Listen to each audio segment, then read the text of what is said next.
What's that? Well, yeah.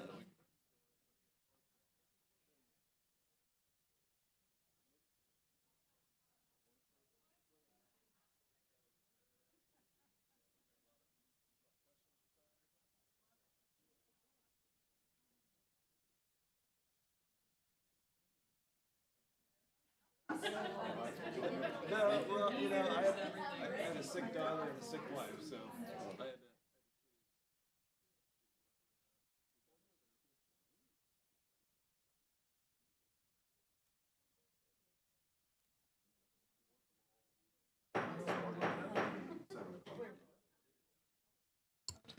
All right, it's after 4 o'clock, and I want to be respectful of everybody's time. I would like everyone to stand for the pledge and a short prayer. Allegiance to the flag of the United States of America and to the republic for which it stands, one nation, under God, indivisible, with liberty and justice for all. Heavenly Father, guide our work today with wisdom and fairness. Help us serve our county with integrity and unity. Amen. Short and sweet. All right, we called this special workshop. We have 2 items from our last planning commission meeting that were brought by the planning department. Some changes to the LDC and some changes to the comp plan. I know the commissioners had lots of questions on some of these changes, and I know the public did as well. So I asked Stephen if we could have this special workshop to address some of these concerns or questions, because we also had a very lengthy planning commission meeting, so this worked out. So I'm going to ask Stephen to come. We're going to start with the land development code text amendments. And Stephen can introduce the changes, and then we'll have some discussion. Okay, if you don't mind, I'm just gonna sit right here since there's quite a breadth of work here. Perfect. Perfect, thank you. All right, so starting with the LDC, I'm just gonna say a couple things just to kind of add some context to the whole activity here. So there's 2 documents that we're attempting to move forward for review. One is the EAR-based comp plan amendments. The other is land development code amendments. While there is an intrinsic relationship between the 2, the changes to the LDC are not directly related to the EAR-based amendments. these are more cleanup based, and really, should be viewed separate from the EAR amendments, because these have been kicking around for a while and we just wanted to get them moving. In terms of the reporting here, you'll see, the changes are highlighted and underlined, and then you'll see in the far left column, that I've indicated where there may be some SB 180 concerns, that will need to be sorted out, more than likely before the board votes by legal. And Clay or whoever's tasked with that will review the language and say, yeah, board, you shouldn't vote on this currently. There may be an opportunity later in the year, or October of 27, depending on our storm season. So,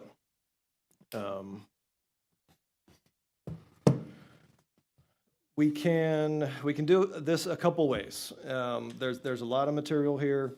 I can go kind of change by change, at least the ones that are substantive. I don't think we need to pay too much attention to some of the clarifying language, in terms of, when I'm adjusting punctuation or changing, a spelling error. If that works for you, do you just want me to kind of go cell by cell quickly, or do you want me to kind of hone in on some of the more substantive and potentially cantankerous issues? Let's talk about the substantive. I mean, I noticed that there are a lot of things that are just grammatical, so we don't need to just harp on them, but I think, anything that's substantive. Okay. Well, I'll kind of use my discretion a bit in that respect, and then if I gloss over something or I miss something, if you all let me know, we can talk about it more. The public, if they have concerns, we can delve back into it. So just starting from section, and I'll just defer to the page here of the report, and hopefully point out the section as well. So I'm talking just from right up top. That first change is just really giving a little teeth or some codified language to what we already attempt to do generally, right? So code enforcement, that language allows code enforcement, other county personnel to enter property that has a direct link to their job duties, right? To perform inspections, site assessments, et cetera. This has come up in the history of the work that we do.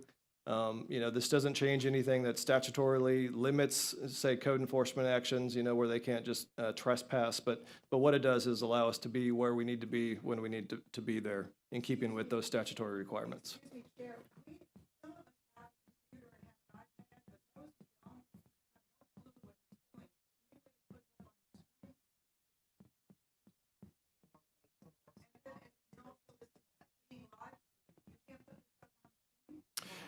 Here, yeah, would you do that?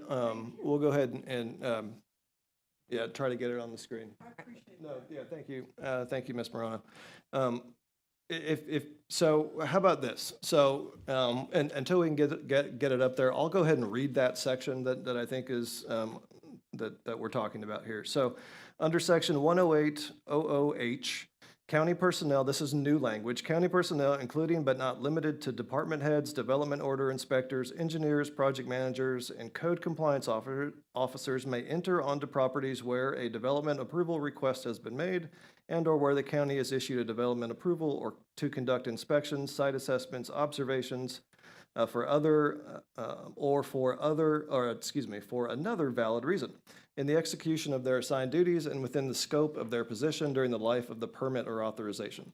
Right. So again, this doesn't speak to things that would violate statutory requirements in terms of code complaints and those sort of things.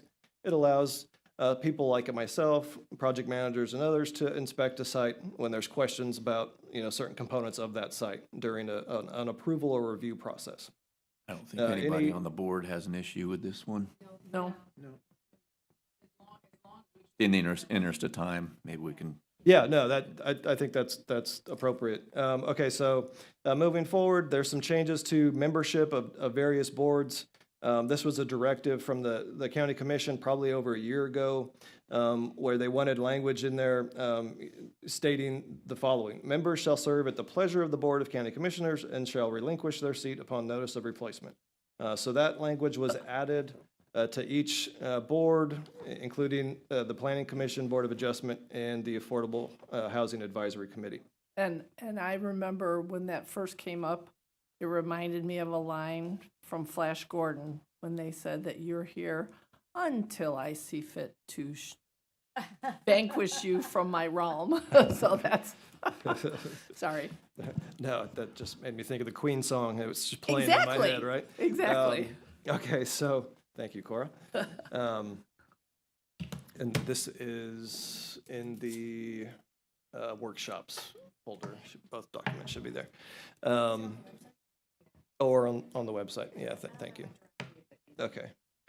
Okay, so moving forward, quasi judicial decisions. So minor decisions, and this is just this is specifically relating to conditional use approval.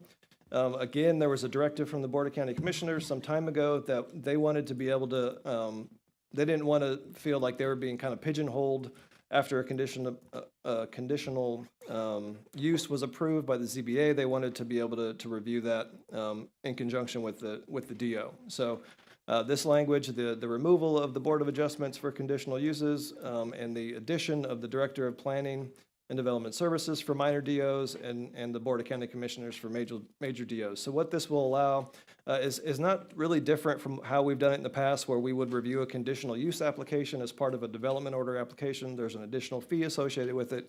Staff determines the technical requirements for conditional use, if they're met or not, and those comments are reflected in the reporting, and it moves forward. So 11105, also on page 3, and moving into 4.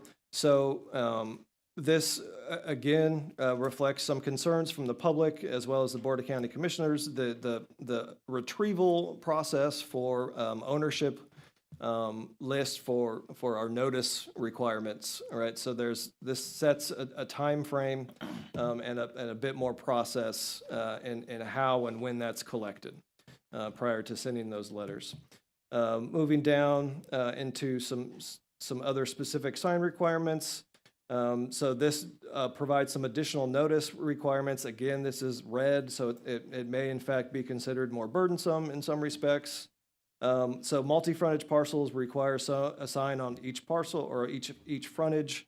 And then for these larger parcels that exceed 750 linear feet of frontage, there's an additional sign required. And then we've been doing this historically in terms of removal of sign notice. In our applications, we do require that signs for development order review are removed after 14 days. This codifies that requirement. Folks don't take the application seriously. Not all folks, but many don't, especially ones that don't reside in the county. So this is really trying to put some teeth into that requirement that we already had situated. Before we move from that one, I was just going to say that on multiple frontage parcels, it's been the practice to put it on the higher order road frontage. Just don't know that it's necessary, especially if you have a 1 acre site that's on, that's a corner lot.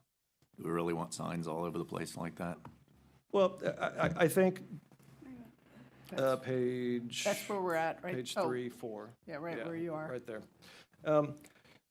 Yeah, I mean, this is all part of the conversation. If that's a point that we need to spend a little more time on, it's my opinion, the more notice, the better. I also understand the aesthetic component of signs, temporary signs, kind of, be not great, aesthetically pleasing. So yeah, again, this is all part of the conversation. If we want to remove that multi-frontage sign requirement or talk more about it, we certainly can. Yeah, I just haven't seen, in these public hearings where people say, I never saw the sign. You hear them from time to time, but I haven't seen where it's been problematic. Yeah, so we get it. In the planning department, I would say 50% or more of the applications we get, we'll get somebody saying, hey, we didn't notice the sign, or we think it should be on this road instead of this road, probably because they live down that road or something. So this was an attempt to kind of address some of the comments that we hear, and our response was it meets the code. So this was an attempt to broaden that notice requirement to hopefully, get to everybody. Ms. Marauder, do you have a question regarding that?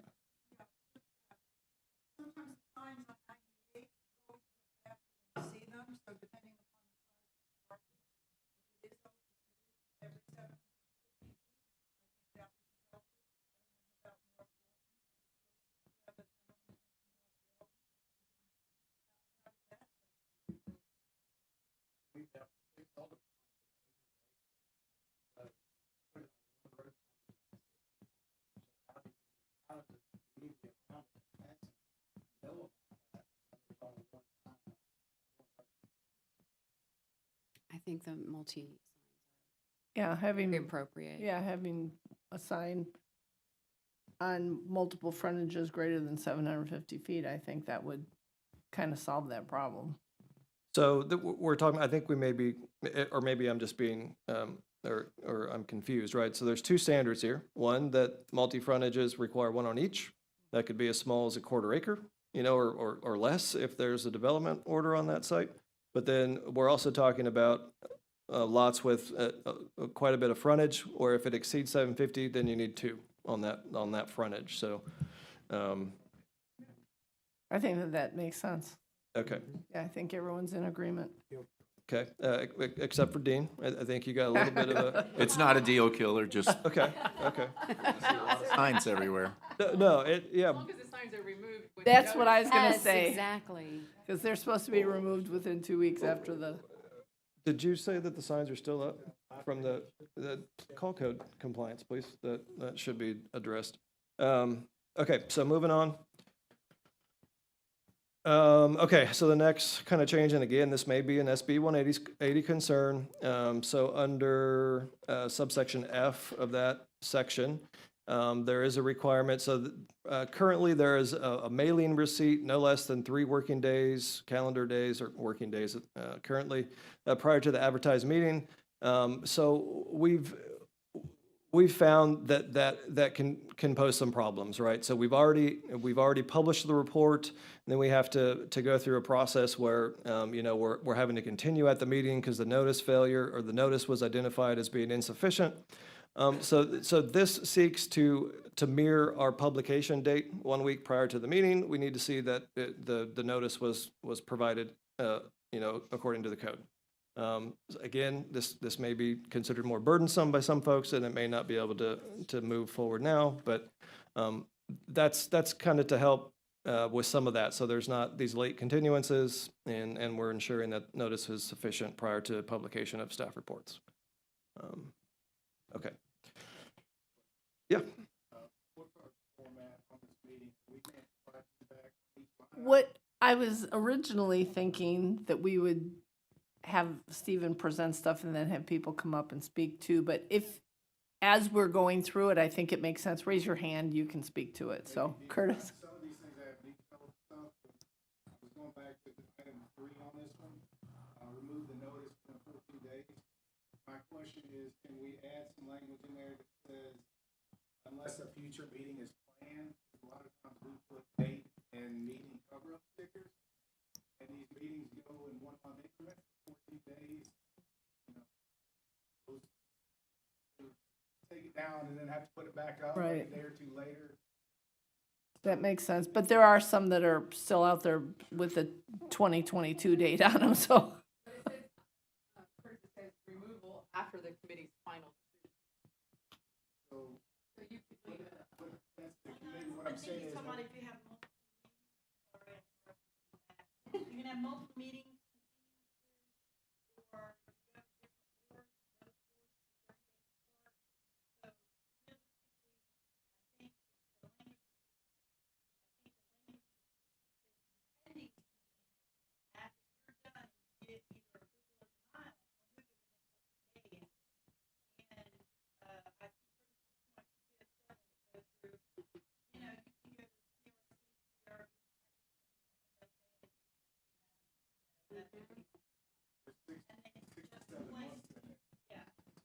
So It if, says after final decision. so if we include it just prior to that final decision or in between those two, if we say final approval or denial decision, would that be enough clarification there, or do we need to reword that more?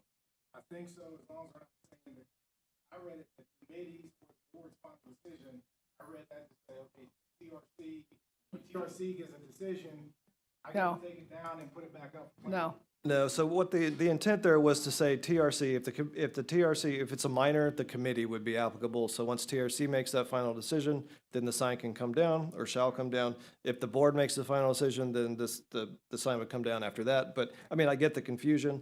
So, yeah, I'll add a little bit of that clarifying language, just to be sure that we all understand it. Okay, can I move to 113 now? Yep. Okay, so this has been our general practice. A pre-construction meeting has occurred on a development site, that this is a requiring that pre-construction meeting. Excuse me. Moving into H, so we typically, our policy now is to require a boundary and topo survey signed and sealed, by a Florida licensed surveyor, performed with benefit of title and dated within 1 year. That's been on our applications for some time. This is again just codifying those requirements. I think we probably need to add some language in here that speaks to planning's ability to utilize, a development order survey when a less than minor development comes in, amending that one. I don't know how, I know that I've received some comments from folks in the public about that. That may be something I choose to move in there if the board doesn't have any issues with that. Essentially, what we would be doing is saying, hey, if you just got a development order approved and now you're coming back to amend it in some capacity, we will honor the survey that was previously submitted with that DO and not make you go through another resource-heavy exercise in that way. That's a great idea. Makes sense, yeah. Any?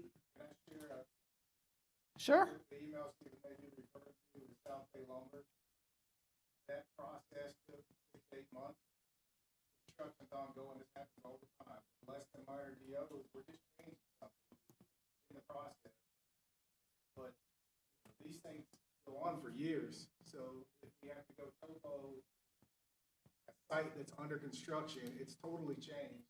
The surveyor's not gonna recertify that, they're gonna charge $10,000, take a month or two to do it. The site, it's gonna change tomorrow again. So we need something in there. Okay, makes sense. So the next piece here, this is again requiring or codifying something that we have done historically. This is requiring an inspection shall occur prior to certificate of occupancy or other final approval. We do that now, it's just not codified. So that's, and just for clarity, so some of these things, and I haven't really dug into the weeds with legal about it, but it's my feeling based on the language in SB 180 that when it's already been a policy, it just hasn't been codified, that these things wouldn't really be considered more burdensome. But when all is said and done, the board's going to defer to Clay, and I'm not sure what he's going to, with the sense that he's going to approve or think these things need to hold off on. So just forewarning there. So the next section is an entirely new section. What this is meant to do is provide a director's deviation, right? So it's very limited in scope. It allows the director of planning to approve up to a 6-inch encroachment into side yards and a 12-inch encroachment into rear and front setbacks. This also preserves the director's ability to send it to the BOA if there's questions, but ultimately, as part of a request for a director's deviation, the applicant will have to demonstrate how this was an error during survey work or construction work. It's really, in my opinion, this is done in many municipalities. It's nothing unique here, and it's really such a small amount of encroachment that generally it wouldn't even be noticed. But again, this is something that we can open up to a conversation. It's a new sort of item, and I know folks probably have some issues with it, so. I think with that comes that each and every request does not establish precedent. In other words, if you have a surveyor that keeps coming back and asking for this over and over and over, at some point, you can just say no, and, well, you gave me my last one. Yep. Well, you do it too much. Yeah, right. Right. Yeah. The person that's encroached, you know, Well, I mean, oftentimes what we're seeing is that it's during the construction process. So I would assume that the owner would have been notified by the time they have to make that request, but I mean, like Maybe. if I'm encroaching on somebody, right, I'm building and I encroach 12 inches, you, I would assume that I would, as an owner, need to notify, hey, I just have to experience 12 inches of encroachment. well, Well, they're not crossing the property line. at that time, they We're might, just gonna say in the setback, we're not, well, it is only intended for the setback. okay. But so That's what I wanna the make owner in that in that situation may still be the contractor or developer. So that maybe there's a mechanism where we would require the deviation to run with the title or something, or the land. I don't know what that would kind of look like there, but But he's right, it's just within the setback, it's not crossing the property. and that would not be allowed. No, we wouldn't legally be able to allow anybody to go into somebody else's property. And Melissa has a comment. So I clarify the question you asked me, and I waited for the conversation that this is a setback request also, right? You're not talking about anything else. I want to make sure that's clear. This is clear to me, but I want to make sure. This is only for a structure, whatever it may be, a little bit into a setback, and that it doesn't mean, it does not vary anything else. Buffers, there's no, like, you got three corridor buffer, 25-foot buffer, that is, that's not, side and front setback. That's correct. Yep. Okay. Yep. I will say, okay, so really the only point I'll bring up on this next section, on page 8, under the appeal process and the rest, what we're doing here is there's been some confusion in the general public that our building permit and floodplain review process is beholden to the state's building permit review process timelines. They're two separate things, so this is an effort to differentiate the two, right? So our building permit review process will now be called, if approved, obviously, the site development plans and floodplain review process, to separate those two statutorily recognized different processes. So at the bottom of that, let's see, we got an exceptions process. Site development plan and floodplain review process will not be required in accordance with the following. Okay, this is kind of a recent issue that's kind of got some traction in the community. So when a building permit or other outside agency permit is not required for development, placement, or construction on a site unless expressly listed under subsection 40905C of this Land Development Code, a limited floodplain review will be required for all development identified under that section. What we're doing is saying that we're no longer going to review these things, any structure that doesn't require a building permit, unless it's listed under that section in the floodplain management requirements. Again, this is kind of stemming from some relatively new or recent conversations in the ether regarding, why we're reviewing things in the planning department that don't need a building permit. So this is the answer to that question. That doesn't exempt structures. It doesn't temporary or other. They still have to meet the code. We're just not going to review them internally to make sure they are. If they don't need a building permit, we're not going to review it. So that doesn't mean if someone puts a shed a foot from their property line, they can't call code enforcement and get that shed moved or other. So that's, any questions there? None from here. Anyone in the audience have any questions on that? And since he just walked in, this is Alex Eddington. He is our new current planning manager. We met him at last month's planning Oh, good, commission meeting. good, He had excellent. just started the day before. Yes, And he's still here. That's he good. is, yes. Congratulations. We thank him every morning. Okay, so moving on, under D of that, actually C, further down in that subsection. So The vertical construction shall not occur on the development site prior to the submittal and approval of a signed and sealed foundation or as-built survey demonstrating consistency with the Land Development Code.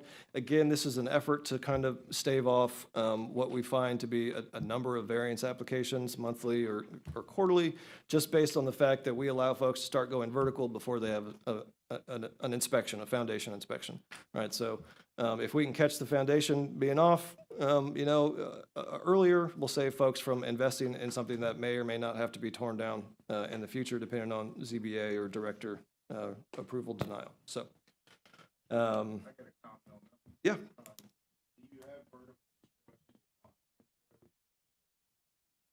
Probably not. Okay.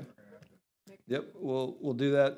I think we'll say something about anything, above the foundation as poured or set or something along those lines. But if you've got an idea for language there, being in the field, I'd accept any offerings. But I'm going to put a note in here to define that.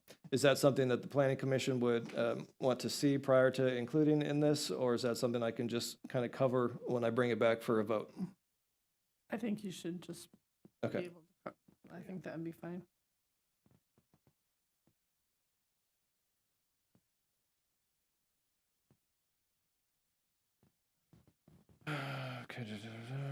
Okay, so the next section, 113.14, is relating specifically to the conditional use approval. It's just another portion of the code that speaks to that. And again, it's giving the Director of Planning or Board of County Commissioners that ultimate authority there. The next bit, okay, for the purposes of this temporary use, pedal trolleys. So this is something that code compliance wanted to see added here. There's just a bit of a gap there where we're attempting to, I think, with this. Actually, maybe this isn't what the code asks. But there's a gap in the current language where some of these things are being argued against. If we're saying that they're not allowed, then, we're trying to be more inclusive in our definition here of what actually meets this standard here. So we've included all hopefully all the means of this sort of mobile food vending apparatus. Okay, so we added a little bit more into the home-based business. Again, this is sort of a clarification or some additional sort of detail here. We attempting to address, again, some board concerns and public concerns with home-based businesses. So this goes more into external modifications, including but not limiting to the following are considered out of character of a residential neighborhood and are prohibited. Violations of this section sign limitations, external storage visible from a right-of-way. That's really already sort of prohibited, but again, we want to be very clear here on what we're talking about. And then lighting, we wouldn't allow for lighting placement to attract to a home-based business that just wouldn't be in keeping with a residential neighborhood's character. There's a home around the corner from me that put in 5 parking spaces with the little thing in the front, with parking. Well, the state only allows for 2 parking stalls for employees anyways. So if they're getting enough business that they need that much parking, maybe give me a call. Maybe we can talk about that more. Okay, so moving into page 12, 20207. One question on that. Yeah. External storage visible from the right-of-way. Seems a little generic.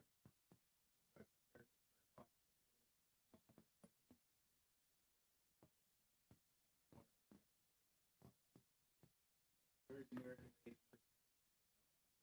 State law prohibits you from saying you can't store a truck with a sticker on the side of the business. You do that. Whatever it is, that's something that's for business. I'm just wondering if that's narrowed down.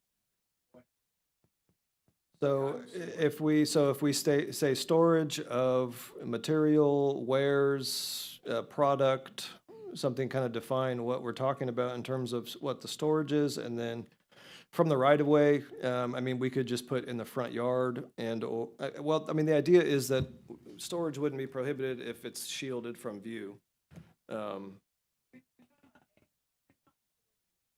That's correct, right. So if somebody's got a home-based business where they, take, say, beach chairs down to the beach. At the end of the day, they come back, they need to rinse all those chairs off, but instead of putting them away, they just leave them in their front yard.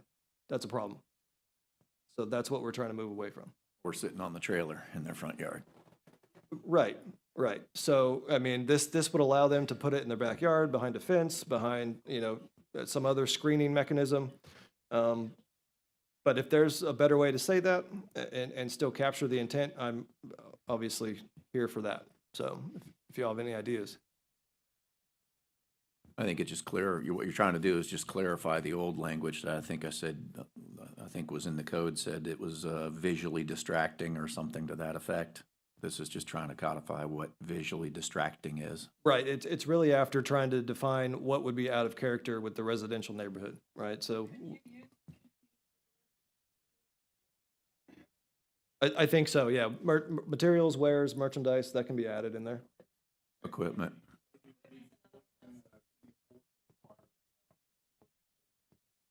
Okay, yeah, I'll see if that works. I'm thinking it reads very generic, and it'd be hard to fight that.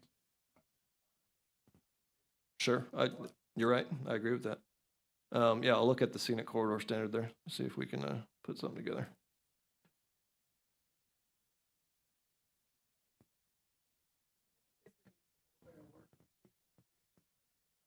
Okay, great. And yeah, please, just for anybody in here, if you've got any ideas, any gripes, any complaints, anything, please let me know. This is, I want input on all these things that people care about. So, I'm not gonna say I agree with you when I get it, but I'll definitely take it into consideration. And then you'll have an opportunity to approach the planning commission and board at a later date about that. So, okay, so this is a big one, and again, this is definitely a SB 180 concern. So what we're trying to do here is really match what the comp plan says in terms of conservation residential. This subsection G may or may not, well, we won't worry about that. We'll change it if we do. So this says, open space in the context of this zoning district shall be limited to the following: natural undisturbed areas of the site and required buffers. The undisturbed and natural open space areas shall be labeled as preservation on the final site plan, civil plans, and final plat as applicable.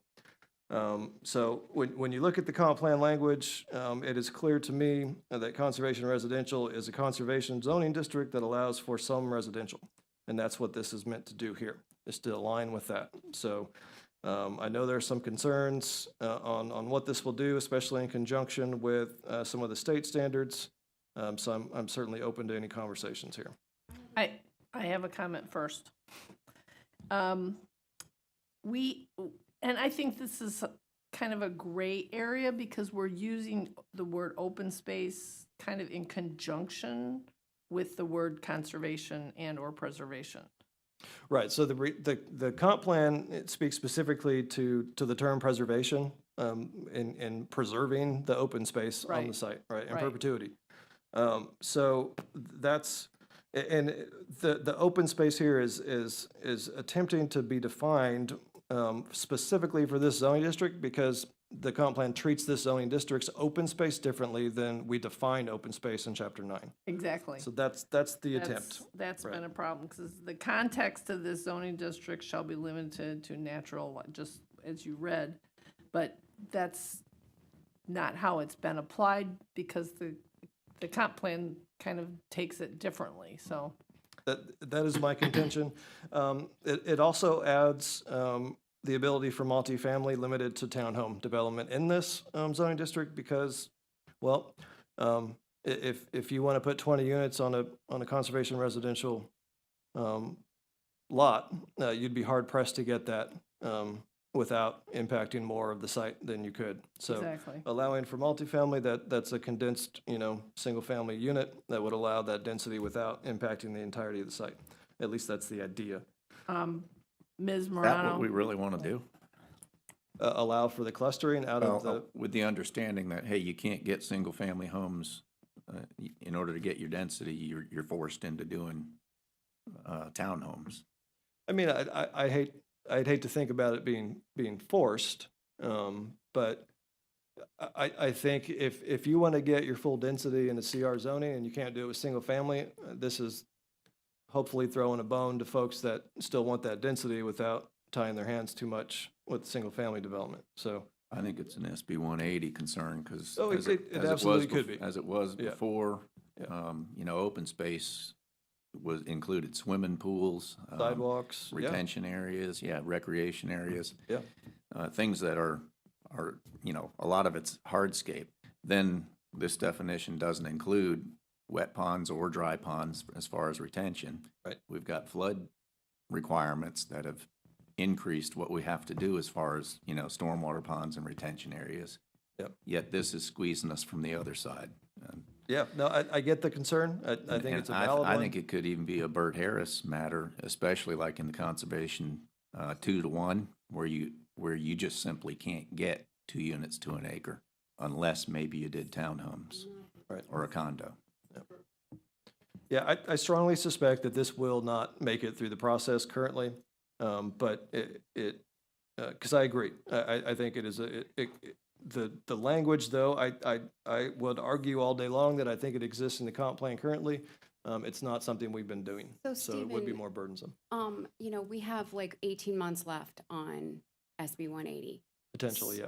So let's hope it's not more. That would be bad for all of us. It means we had some bad weather. So I don't understand. I feel like not being allowed or making some of these decisions at this stage, I don't understand. I feel like it's a waste of time. So, and I'll speak to that, because I think it's important that we go through this process now.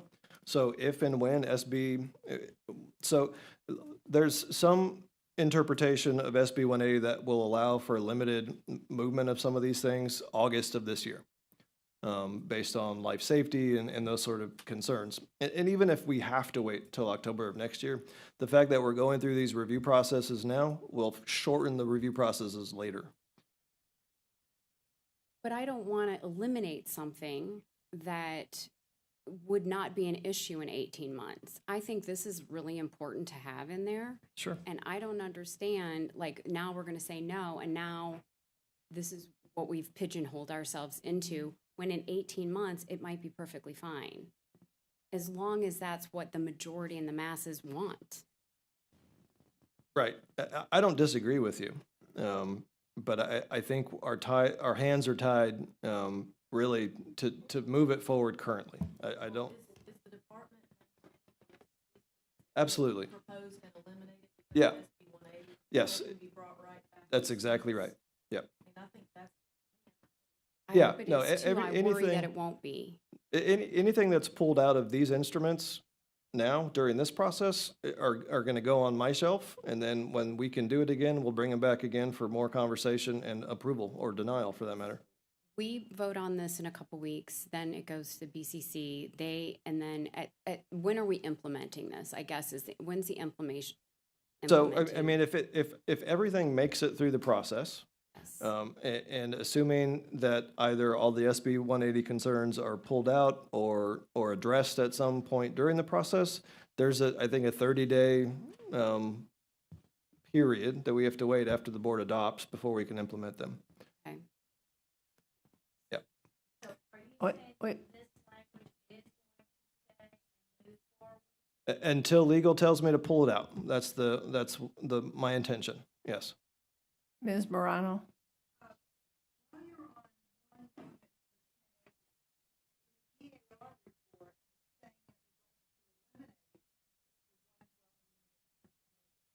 That is a recommendation in the ERO report. I was, again, trying to keep them separate. I know you are, Yeah. but I just thought, since we're talking about it, I thought, So, but if you could explain why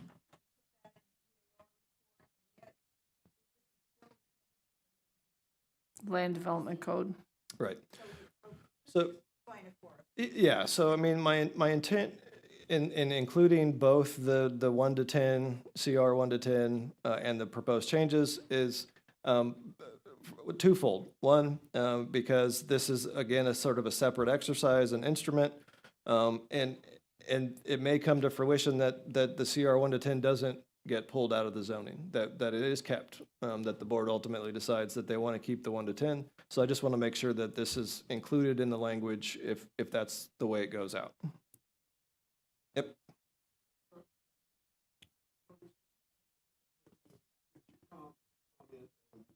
Going single family, not townhouse, under the new pond regulations. I have a presentation with this. I have a presentation with a lot of very detailed information. This is a big topic. It is. I've got some great information too, that love it, really talk about decision, well, density things. I'd love to come back to it. Sounds good to me. That's the board's. The reason I ask is, we've had this conversation at I think they're trying to, commissioners are understanding this, and I don't think the public had it yet. They've not been told this often. If you've got a 16 lot subdivision or 19 lot, that does something for a landowner in that they don't have to come into the BCC. They get the minor development, so we keep getting these 19 lot subdivisions, conservation residential 2-1, or other land use categories that people don't want to come in and be beat up by the public. But what happens, and you can ride through South Walton and see all of these 19 lot or less subdivisions, there will be less now under the new state guidelines. There's not enough of a profit to do really flat, high-end construction, horizontal and or vertical. And so, and the other thing is, the ongoing expenses, 16 or 19 lots does not allow the expenses to spread out over enough owners, and so the stuff's not being maintained. You can ride in, you live down there, ride through the south end of the county, and you've got stuff that winds up being substandard pothole roads and trailers or not manufactured homes, not anything like it. It just becomes the worst of the real estate in the south end if you don't have enough density to maintain. So I think we're going in the wrong direction if you're making it more. Well, that's your opinion. My opinion is then don't develop it because we don't have the infrastructure to support it. Land. Right, I get it. Yeah, you don't own the land. Right. So we, I own some land, I just don't own that land. yeah. Right, Yeah, and you got to develop your lot. yeah. And these people have bought a piece of property or inherited a piece of property. At some point, they're going to prepare for people to move. But why can't they, like, I bought a lot, I built a house. I mean, it doesn't say that they have to put a development on there. And I get it. The more houses, the more density, they can spread the cost out. But the whole concept of this zoning category is to provide for conservation because we're losing a lot of that conservation area in South Walton. So, conservation, we have 22,000 acres. And I hope somebody will expound on what I'm about to say, because I think we got the state plan of conservation residential 2-1, conservation residential 1, 2.5. That was put on us before we got the 22,000 acres. So, we got 22,000 acres. Do we need conservation residential? Yeah, Oh, we're exactly. moving on. Like, Melissa, you have a comment. Okay. So, the language that you're proposing, item number 2, unserved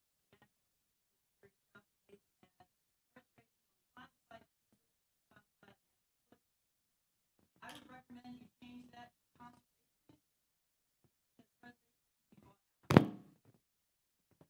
And has a different meaning in the code, yeah. And it has a different meaning when you put it on the plat, it goes to the So, I would recommend that it's conservation, and then underneath that, if you put on the plat, common area. It's gotta be preservation.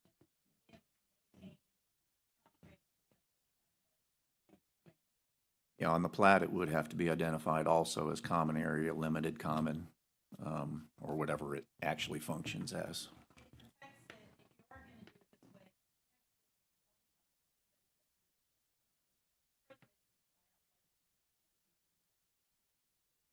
Okay. John, and I'm gonna finish what I was saying.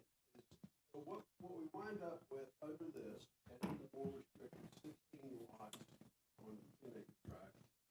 Two things. One, you wind up with clustering, clear cutting. It promotes clear cutting. Excuse me. You see it all over the south end. It promotes clear cutting. And then you have that area that's preserved, the 60%, winds up being fuel maintained, and it's a fire hazard. So it's better than having it spread over the lots, but it's still a problem. And so Right. it just isn't working. This is not working. This is, Practice. yeah. I have to say, there is historical, use of this. And when you sell the Foreman property, there's a document where Gary says they're swapping around the property, and he says the CR property has limited development potential of only 40%. Most CR is in floodplains. It should have a limited, there's not that much up. There should be limited potential. I mean, and when you buy a piece of property, some people buy CR property, it's very reasonable, and they have it rezoned. But some people keep the zoning and try to respect the intent of that zoning category. Dean, you mentioned swimming pools. Swimming pools don't count for ISR. So in the land development code and the comprehensive plan, there's a lot of different definitions for open space and conservation. And then they have a different category for ISR. So all of those are different things. When you develop Nelly Preserve, which subsequently was sold to D.R. Horton, you had most of it is natural, uncut, and that was CR. So you had 60% of it, you had a little bit of stormwater in there, but your property was higher than most CR properties. When you look at most CR properties, they've got wetlands, they've got floodplains, they're big floodplains. We did not have the director's determination applied on that job. We wouldn't be able to build that job now, that subdivision. It absolutely would not work right now. Well, so there is, it's happened. And I think Nelly Preserve's a nice-looking subdivision. I think that's what people close their eyes and think conservation residential is. Larger lots, larger than you really need to build your house on, so you have that open space around you. But it's easy to pull back that property is natural, it's left completely undisturbed. Right, which is the way it should be as conservation. So it is possible to develop property in conservation residential. It's not the land development code's responsibility. She's saying it Make works. sure developers make a profit on property. We have to protect. Right. Ran a number 2 hours ago on Nelly Preserve. If this interpretation was here today, what Nelly Preserve has today is 33%. Right. So But there are lots of developments coming, and we're gonna move on. Can But- may I add one thing, because, first of all, thanks, everyone for being here. I think it's a great setup to be able to, as neighbors, be able to collaborate and hear each other's, points of views. And I really appreciate South Walton Community Council to be so passionate about it. There's one thing that I would like for everyone to really take into account. You cannot shoot your face just because you're spiking fence. Growth is scary. I mean, I live in South Walton. I live in the heart of Santa Rosa Beach. But I know that if we don't really come together and work in this, we're gonna end up with a much, much worse project. So for example, and some of the experts here can correct me, Churchill Oaks is one of the most beautiful developments that we have in South Walton. Part of Churchill Oaks is in conservation residential. So if this was to be active at the time that Churchill Oaks was developed, Churchill Oaks wouldn't be what it is. You'll have townhomes, because you wouldn't be able to use those beautiful stormwater ponds as part of the landscape. And development and real estate doesn't understand I understand it because I am a neighbor, but it comes down to economics. So this gets passed, a lot of the local developers won't be able to make sense of it, but you have somebody else from out of town that just doesn't care about the area and will pick up all those CR parcels and build townhomes on them. Is that really what we want? Because by statute, the land still has certain rights. So what I'm trying to get all of y'all to really ponder and think of is be very careful what you wish for. I'm not advocating for you guys are ultimately going to, but just really be careful in what you wish for, because it could create much greater harm than when you're trying to protect. And going back to the conservation residential in South Walton, there's a number being thrown out on 4,000 acres. I don't know where that number came from. Let's assume that it's 4,000 acres. Of those 4,000 acres, Walton County has a very clear definition of what are protected vegetation species. I don't think those 4,000 acres has that much of it. The wetlands are already protected. So whatever is in wetlands, it's not gonna be able to be developed. You get highly penalized. Of those 4,000 acres, a lot of it is only one dwelling per 10 acres. So if I buy a lot of those that are CR 1 to 10, and I come to planning and said, I'm going to clear cut everything for the sake of it, there's already gonna be stuff. So I think there's a perception that there's gonna be a greedy developer coming in and bulldozing 4,000 acres and completely changing the landscaping of South Walton. And I think that's incorrect. So I'll really encourage. That's what they're doing now, so. Well, but there's a lot of stuff. You cannot really do it in all the 4,000 acres. I just would like if those of you that are scared and concerned with this really ponder on the implications that this will take, because development will still happen. Right. Progress will still happen. But Philip, there's only one category that Walton County has that you can't clear. In every other zoning category, you can clear. And the problem with property not 1 to 10, 2 to 1, 1 to 2 to 5. Some are 1 to 10, but most of them in the other category. But it's the only category, and the reason it is conservation residential is a low line floodplain, and it is just irresponsible to look at. Yeah, as a matter of fact, we're gonna get to this when we get to the EAR. I mean, this conversation, One more thought to that. You can overcompensate, if the concern is on the floodplain, you can create better stormwater capacity with well thought out engineered stormwater plans. So is the But- concern the floodplain, or is the concern natural vegetation? And regardless of which one it is, all these regulations are just gonna force worse development. You're gonna end up with No. a lot of subdivisions. no, with I don't townhomes. agree. I'm an engineer too, Economics. so don't, then why buy the property? I have seen many people come here to try to build 40 houses on 20 acres, and they just bought the property last July, and now we want to build all these houses and tear up all the trees. It's not supposed to be allowed. The conversation I'm having is open space and conservation. They are not the same thing. You can clear cut something and you leave it open, 60% open. That's open space, but that is not conservation.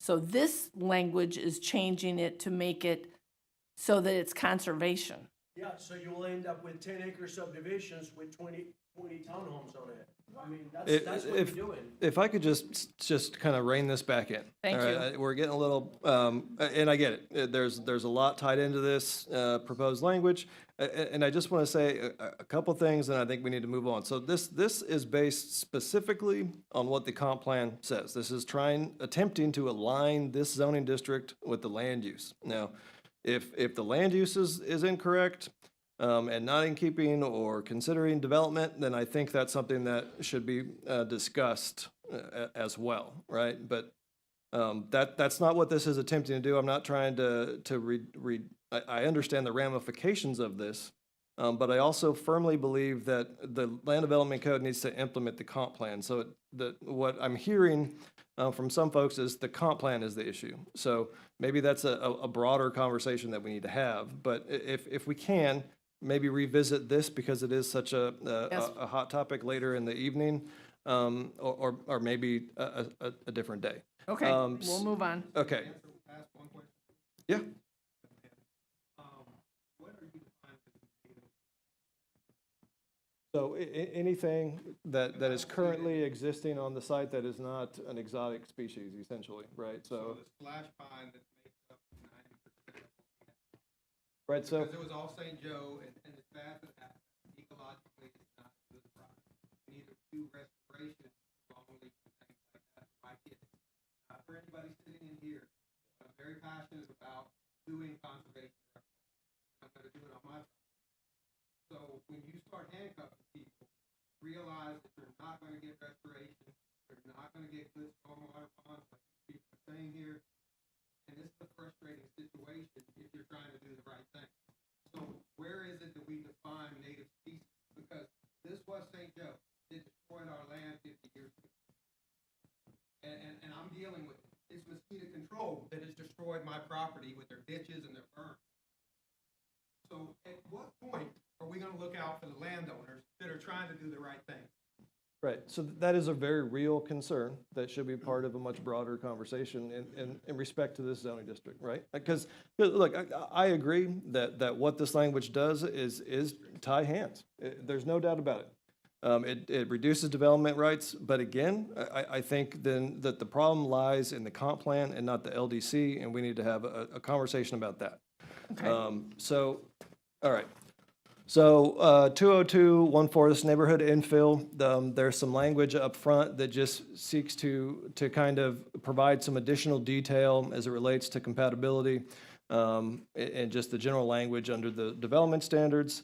There is a SB 180 concern that provides what could be, again, construed as more burdensome, where it kind of creates this sort of quantifying if you will, way of establishing when some of these measures, compatibility measures are required. So what it does here, attempts to do specifically is say if a proposed development comes in, you have to look at the surrounding density. If the proposed density is 25% or greater, then you're automatically required to provide the buffering and other, again, mechanisms under that subsection in the code. Same thing with lot sizes, right? So if someone comes in, their development is on average 25% smaller lot sizes than a budding development, then those mechanisms under subsection 2 will be automatically required. So again, I think this is going to be one of those that have to be looked at more intensely in terms of state standards. But what I firmly believe that we need to do in terms of compatibility, just in general, not just in neighborhood infill, is really define what that means and come up with a way that it can be quantified across the board and provide standards for those various, what would become tiers of compatibility. We can have a conversation now, or this may be, again, one of those things we need to dive into deeper later. Did we not do that when we were working on that initially, and then SB 180 came to play, and then we had to kind of shelve all that? But didn't we address some of that with that process or that project that we were working on prior. Are you talking about the Monster House, or Yeah, oversized because we house did kind of talk deal? about a lot of those things in that specific document. Right. So, but that was specifically related to, those ideas, right? Preserving existing neighborhoods and addressing those monster houses. So I think You want those this- ideas that we discussed during that timeframe, if we hone in on and we find a good system there, that it could be broadened to be, addressed throughout all development potential, ensuring that measure of compatibility. And I will say, just in relation to that idea previously, we will probably more likely be setting up some additional public workshops to revisit some of that. So, Melissa has a question. yep. Oh. Personally say that I appreciate the renumbering. I don't know why that's been. But, the other thing is, so specifically mentioned a lot smaller than everybody. And I was not talking years that a lot bigger than anybody. Still, fine, less density, a lot of fear of concept. Hated all of this. So I'm not sure, and I hate to say it, sorry, you don't want limited to lots of smaller. Okay. I don't know how you're gonna word it, I don't think 25% is right. You know what I mean, like, I don't think I fully understand the next here, like, 25, a lot could be, it's a half acre, one of the subdivisions around it is an acre lot, all of them. Subdivision right next door, all of the lots are 1.0, 1.2, 1.8, right? Is that 8 units methodology? And then you're bringing something that has somewhere between 0.64-ish, whatever. Now we look ginormous and astronomical. It doesn't mean they can't build a house that's the right size. So I think we need to flesh it out a little more. Got it. And I don't disagree with that. Point to that, which is that we're looking at compatibility for new development, side old development. We got stormwater management in common areas on new development, we don't have the old development. So we're looking at two totally different things.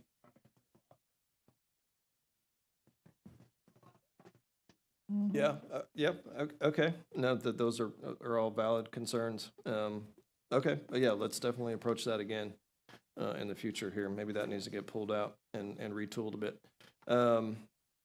Okay, so moving into small neighborhood, if I may. Keep going. So we're changing under small neighborhood, such projects may include design features. This is now an obligatory requirement, that those features need to be required or provided. And to be honest, most of those are already required elsewhere in the code in terms of sidewalks and landscaping and those sorts of things. Any questions, comments, concerns there? Ms. Morano? Okay. Okay. What I'd like to see in small neighborhood is a little bit more design standards. And by that, I'm saying there are two zoning categories, and I have information I'd like to pass out, if I may. Sure.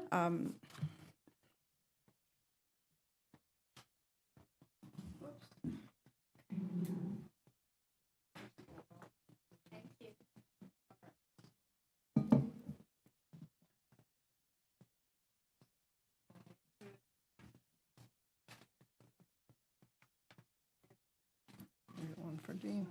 You want one for Dean? Yeah. Give me one. Yep.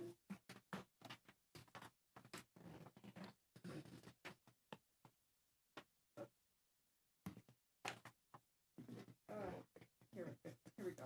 Okay. All right.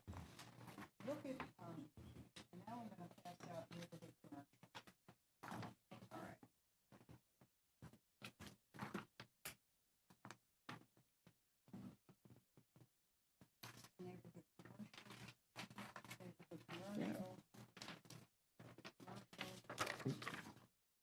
Ish.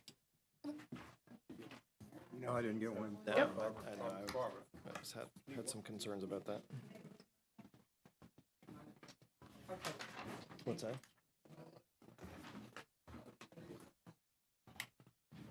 Make sure Stephen gets a copy of these. Are those just code references, code sections, or did you develop something new? And if we could folks come up to a mic? I can put it at Microphone. the table over here or something. I just want to make sure that we're capturing. Yeah, I was thinking about that at the beginning. It's very difficult because we are recording this. Unless they're at the microphone, they can't hear.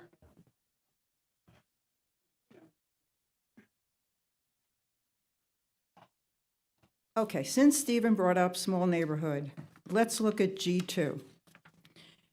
In small neighborhood, it talks about pedestrian and scale. That's fine, but there are no design standards in that.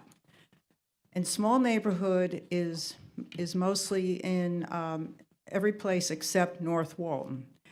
Now, neighborhood commercial, look at the second zoning category that you see.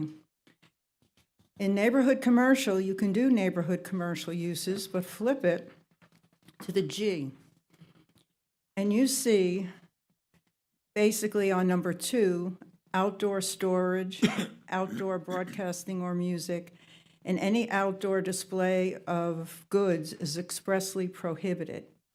And number 3, size, mass, or scale of uses or structures shall be limited to ensure compatibility, et cetera, all the way down. So everything in G on development standards for neighborhood commercial is not in small neighborhood. So small neighborhood says it's pedestrian in scale, but no design standards. And I believe these two categories need to be a little bit more compatible since we're really cleaning up the land development code.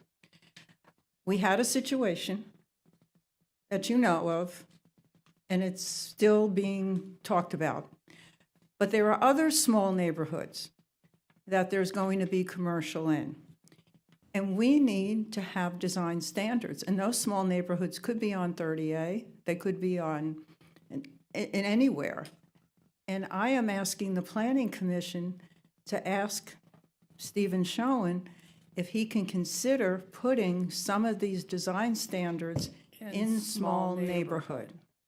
That makes sense. Thank you. I think it made sense. Yeah. And I think it's an easy, I don't think it has anything to do with SB 180. You can still come in with a pedestrian-friendly design. Clarity is, our Achilles heel, that some of the issues have been clarification. And I don't think that to be a little bit more specific. Does that make sense, Stephen? I mean, is that something that would be We're burdensome? already doing it. It does make sense, providing some additional detail, and clarity on what we're talking about there. If that's the board's wishes, I don't have a problem exploring that. Okay, I think that makes sense, unless anybody up here. So we're okay with that? Yeah, thank you. I appreciate that. Thank you very much. Thank you, Barbara. Thank you.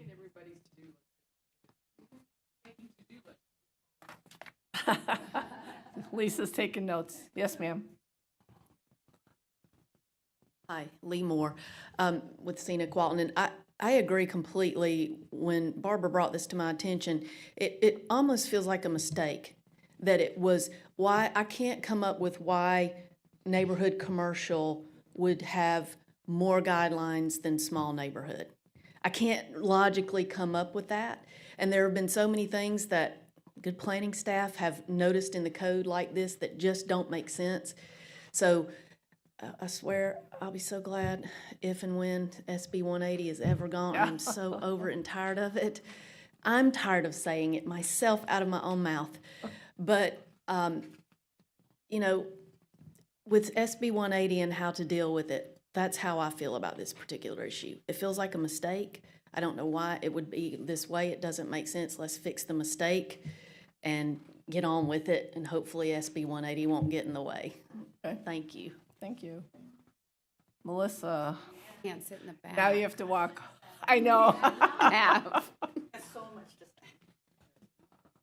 For the record, small neighborhood and traditional neighborhood, and in fact, neighborhood infill, in the 96 version of the comp plan and code for many, many, many, many, many, many years, it was a subsect under the neighborhood planning areas. And the category, whenever you had to look at how you were going to develop them, there was a whole nother subset of rules and regulations. And the higher your density went, the more there were different things that you had to apply. And some of it was very clear, some of it was not. We could take a moment, and we're trying to get a meeting with Stephen to look at some options for other language in there that might be beneficial, that is not more restrictive, but provides guidance. To that, I say that there should be language that is strong that says shall, but we need to be careful as we move forward, and Stephen is well aware, that you have to make sure the language that gives you criteria also gives you options in case that criteria is not pleasing. Like if there's a reason that it's not applicable. And one of those things that I do want to mention on this one is that there's a statement in there, it used to say you may use grid pattern road work. But if your property is not, we've got a lot of wetlands on some properties, and you can't always do just a real pretty grid. So we need some variation, and we need to write that in as well. That's my opinion. And also, I hate 180 as well. Okay, thanks.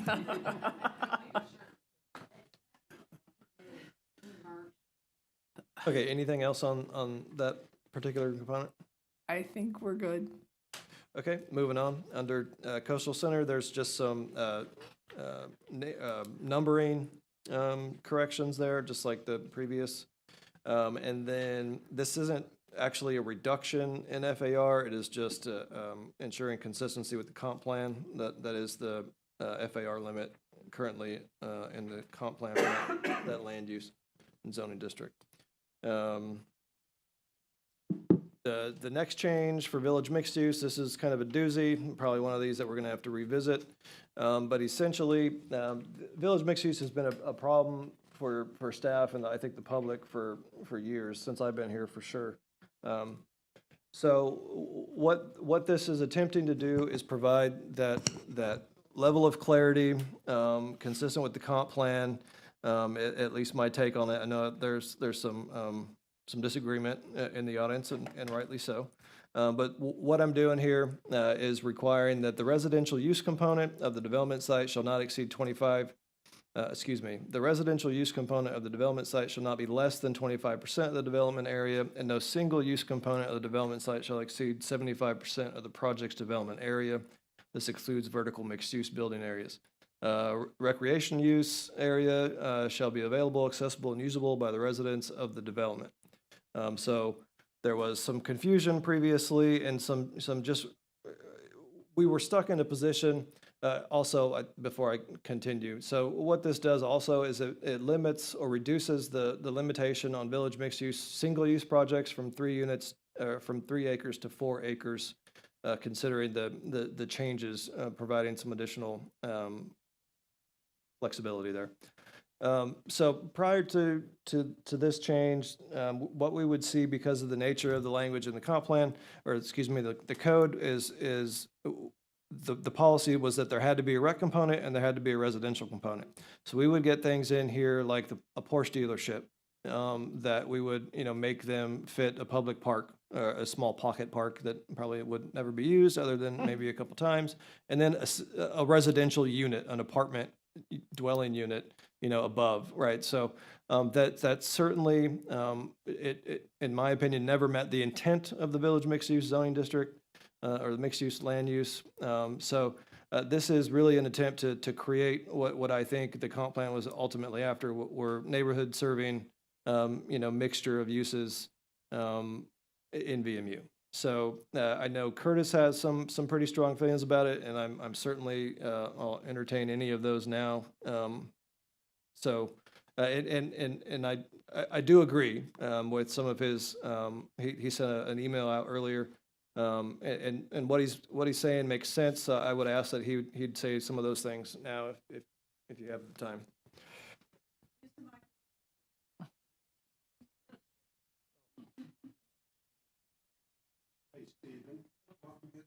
he's setting up there. Could you I'm, tell us I'm sorry. what, so under the Porsche scenario, what are you proposing? How would that change that? So, right, so under the Porsche dealership, they would have been able to create that dealership. They would have been limited to 75% of the site area or the development area with that component, but they would have had to probably put in, not probably, they would have to put in some sort of dwelling units. And it would have to be smaller, correct? More likely, yeah. So then we wouldn't end up with a Porsche dealership, but maybe like a side business. They can selling also golf rezone. Yeah. We So, can, and it that's can the be intent of the rezoned. VMU language, is neighborhood serving, right? So a Porsche dealership isn't exactly neighborhood serving, so, I mean, some neighborhoods, sure, but,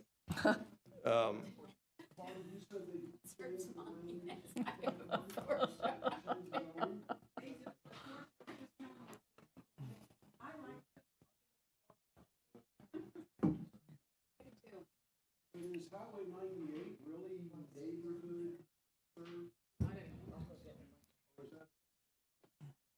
yeah, again, I think there's probably, some of the concern with this zoning is probably something that should be addressed in the comp plan.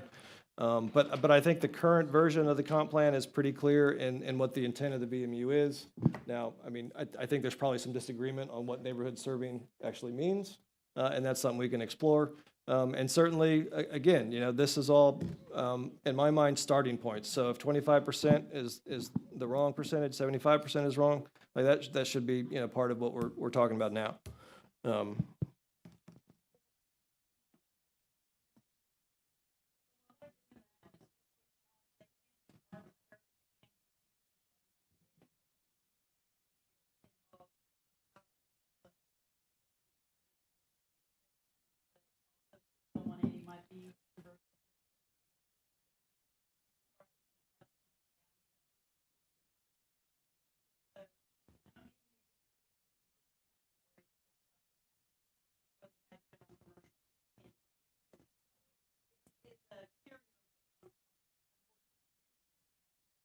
And John, actually, to your, sorry, to your point, and I misspoke here, because what the code language, the proposed language says that there shall be a minimum of 2 uses provided. Every development project shall include an active or passive recreation use component, as identified under 20300 of the code, and a residential use, right? So, you know, this, when I'm actually thinking about this now a little bit more, I'm not even happy with the way this turned out, because it's counter to what I think the VMU language is intent on doing, which is creating that neighborhood serving aspect. So if I'm not requiring commercial, if we're not requiring commercial, maybe that's not in keeping with the comp plan. And I think that's some of the comments that Curtis is attempting to make, so.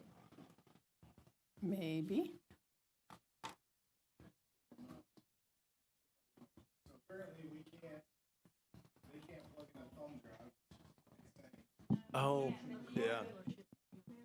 Yes, Barbara.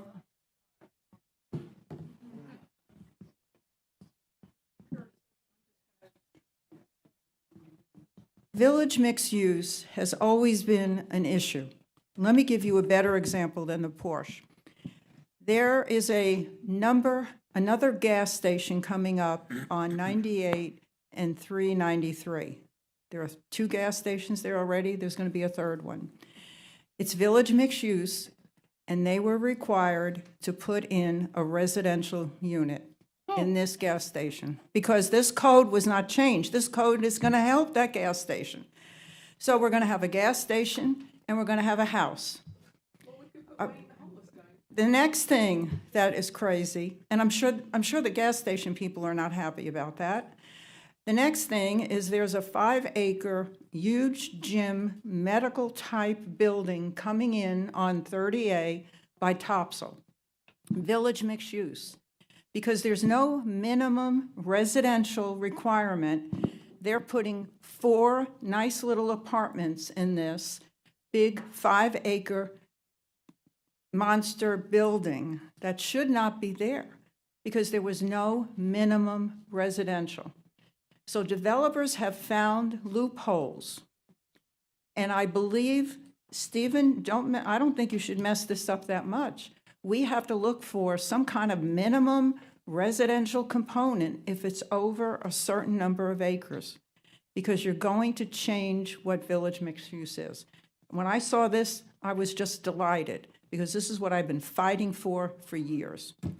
That's what I'm going to say. Thank No, and I certainly appreciate those comments, Ms. Morano. you. I know you do. But I do think, having read the comp plan earlier today, in the multiple versions, I really think that this needs to be revisited with some additional clarity, trying to meet the intent of the comp plan. Which is adding some residential. I mean, No, did you want- I did you think- want- Did you want that gas station and a house? No, certainly not. No, it needs to be addressed in a way that we don't create those situations. Right, right. And I think Dean had that situation once. You remember at the Pines, we had that conversation.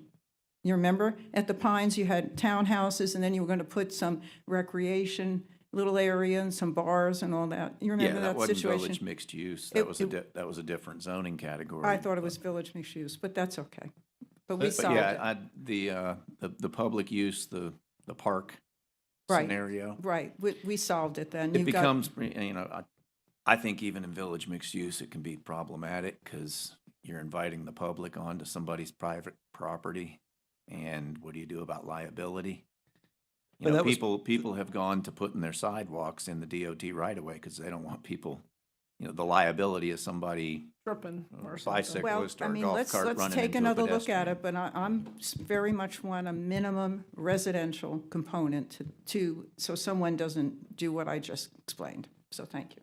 In the recreation, because it wasn't clear before, and I think we were all over the place in terms of how we were implementing it, in terms of public or not. So this would not require public access. Passive and active recreation, yes, fine. I Yeah. like the wording on that's fine. But I'd like to revisit this, and I know Curtis is trying to get this up, and I think he can add to some of the conversation. But I'd like a chance to look at this a little bit more.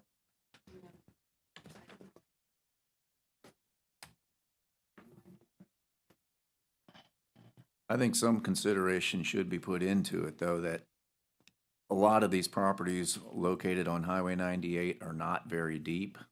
Some of them may be wide, but most of them are not very deep. And in my opinion, don't really lend themselves to residential use.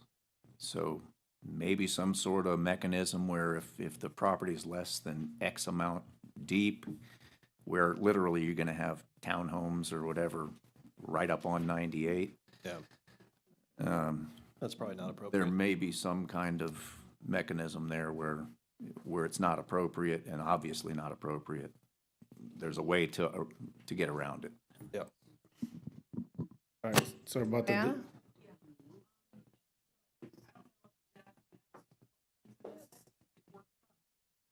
I mean, you certainly can, yeah. Since, I think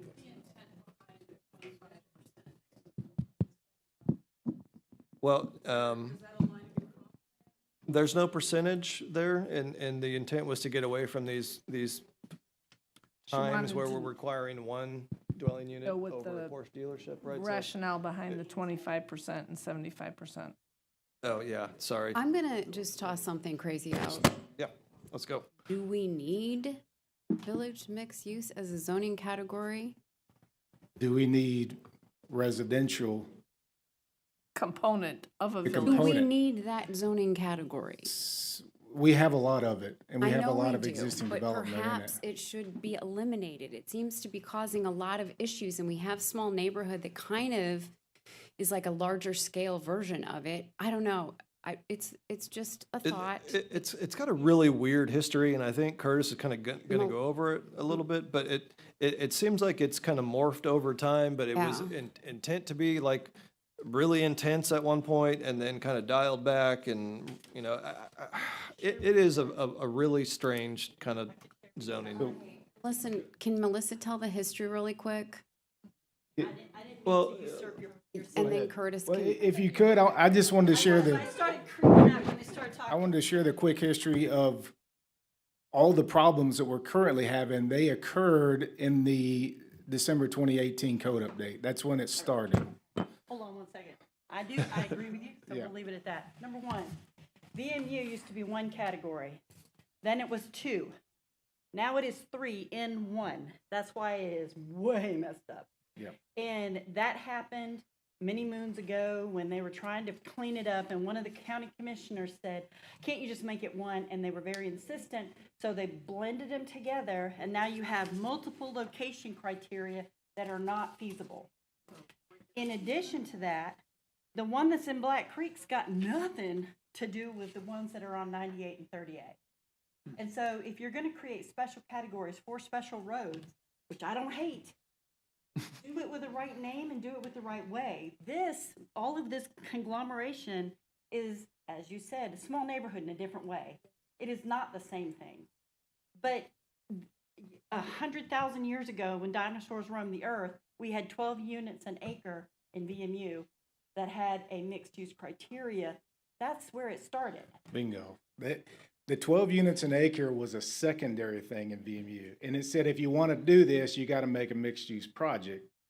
But it was general commercial otherwise, which is what most of our Santa Rosa Beach development is general commercial in VMU. Small edit. They allowed it to be a commercial category by not requiring a mixed-use category Yeah. during development review.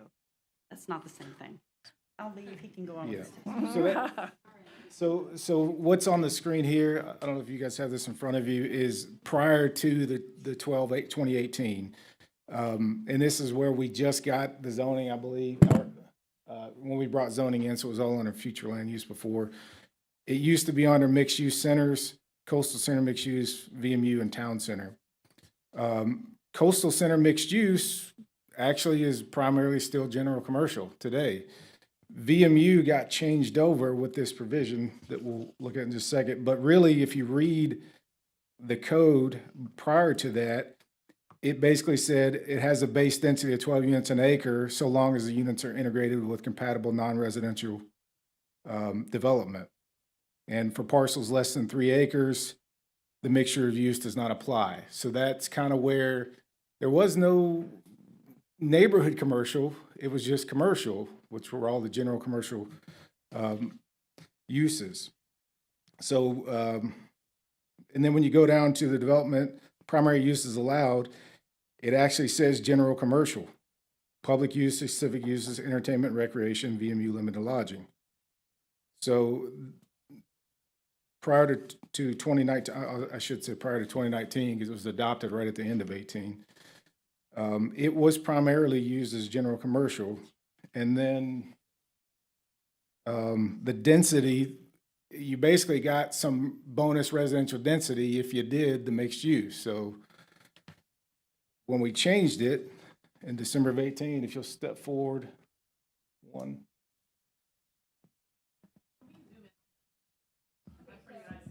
It's really blurry. I'm like right up against it and I can't see it. It doesn't help. So I'll read just the green highlighted here, which is the important part. So this is what it got changed to. It is the county's intent to maintain the integrity of the detailed plan of development approved for each VMU center. I highlighted that because it didn't actually maintain the integrity of what we have. It messed up a lot of things, and I'll show you the map in just a second of what messed up. The next part, what's highlighted was the addition. This is the thing that's caused all the heartache over the years. South Bay Lumber, True by Hilton, the gas station on the east end of 30A, the Fairfield Inn, the Holiday Inn Express, the Porsche dealership, Gregor Marine, all these things have had this issue because of this code provision. So it says, village mixed-use projects over 3 acres in size must contain a mixture of uses, including residential and active or passive recreation, with a residential component not exceeding 75% of the project area, excluding vertical mixed-use building areas. New development projects on existing parcels designated VMU that are less than 3 acres as of this date. The requirements for mixture uses may be waived for single-use projects. And this is the excerpt that's also caused some problems for some of us, was that in these cases, residential density is limited to 8 units an acre, which I don't think anybody's had a problem with that because nobody's doing purely residential on 98. It's not happening. But it also says, and non-residential uses shall be limited to neighborhood commercial uses. So now we've changed the allowable use of the category. If you'll go to the next page or next slide.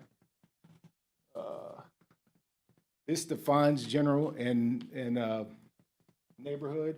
But what I highlighted there is a whole lot of general commercial uses that we currently have all over South Walton and VMU. And what I noted to Stephen and staff was we've created non-conforming uses on like 40 to 50 existing developments because they no longer meet the code, meaning if they redevelop, we have a problem. Case in point, South Bay Lumber, we went to go redo it in 2021, and suddenly we're supposed to put a residential component on a lumber yard. And we're supposed to have active or passive recreation on a lumber yard. We found workarounds for both cases, but I don't like doing these workarounds. They're not what the intent of this was supposed to be. So if you'll go to the next slide. This is a map. It might be hard for you to actually read all the call-outs, but all of these call-outs are existing developments. The bright red are actually vacant parcels greater than 5 acres. That was from a separate analysis we did on vacant lands, but I left it in there because this was done pretty quickly. But the pink stuff that you see along 98 are the VMU parcels. You see the vast majority are just on 98. There's a couple to the north that are off 98, and there's a couple on 38. But all these ones labeled hotel, gas station, car wash, single-family homes that happen to not meet the requirement, kitchen and bath center, self-service, pet hospital, church, car wash, commercial strip center, all of these things don't conform anymore because they're single use, under 3 acres, and general commercial instead of neighborhood commercial, or they were part of a big plan that didn't have a residence component. I asked Tim Brown, how did True by Hilton get approved? He said, well, it was an old master plan that it was approved before. So you got like a dentist office, I think, and a hotel. No residential component. And then I asked, how did the gas station get approved on the east end of 38 just a year ago? Well, that one slipped through the cracks, apparently. So, so my opinion is we created the problem with that little thing highlighted. If you'll step back one more slide.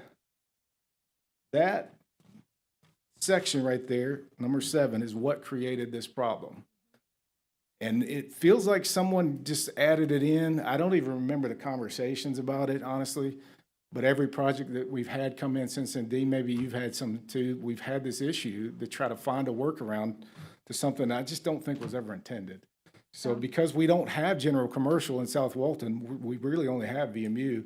How do we get commercial services to people when we don't have a zoning district to allow it? We've overtaken it with a residential requirement. Second point I want to make is everybody likes to complain about apartments. We've got too much apartments, too many apartments. We had a developer that was over $100,000 into ours and his architect's design fees last year, said the numbers don't work anymore in Walton County. We can't do this, cancel the project. So we stopped. Across the street was the Lux Apartments, which you guys approved. That went up for sale about 2 weeks ago. So my guess is they probably can't make the numbers work either. But what else do we do on Highway 98 other than apartments? No one wants to build single-family homes there. Condos are also a problem. Nobody's buying condos because of all the Right. state regs. So what are we doing with adding additional Well, that's- residential? Like Kristen said, it's a zoning category that doesn't work anymore. Sensical. Doesn't work. Yes.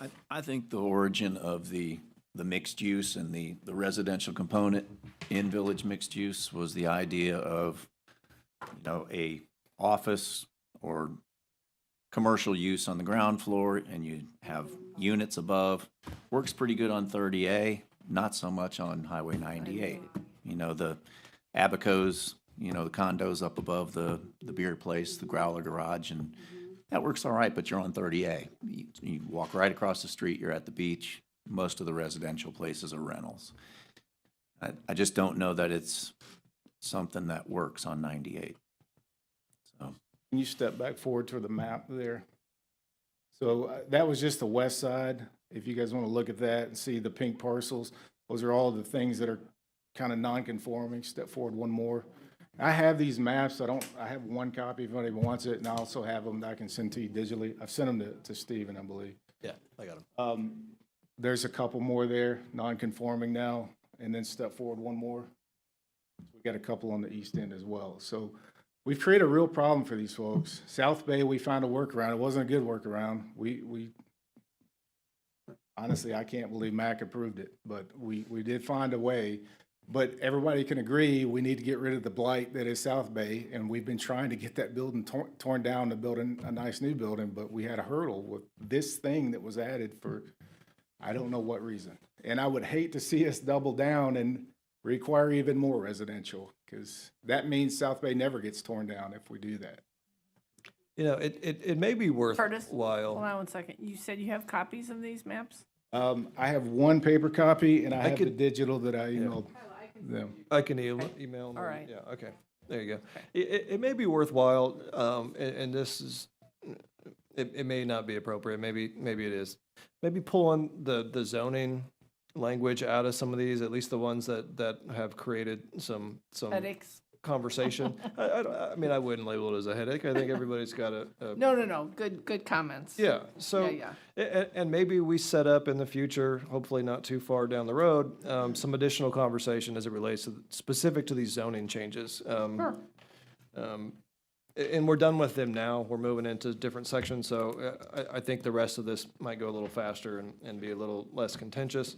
But I think, you know, I'm hearing all the comments, all the concerns on both sides of this thing, and I think it's worth spending more time on it. So, I agree. Can I make a request that even if we do table that, that we take the requirement out for residential?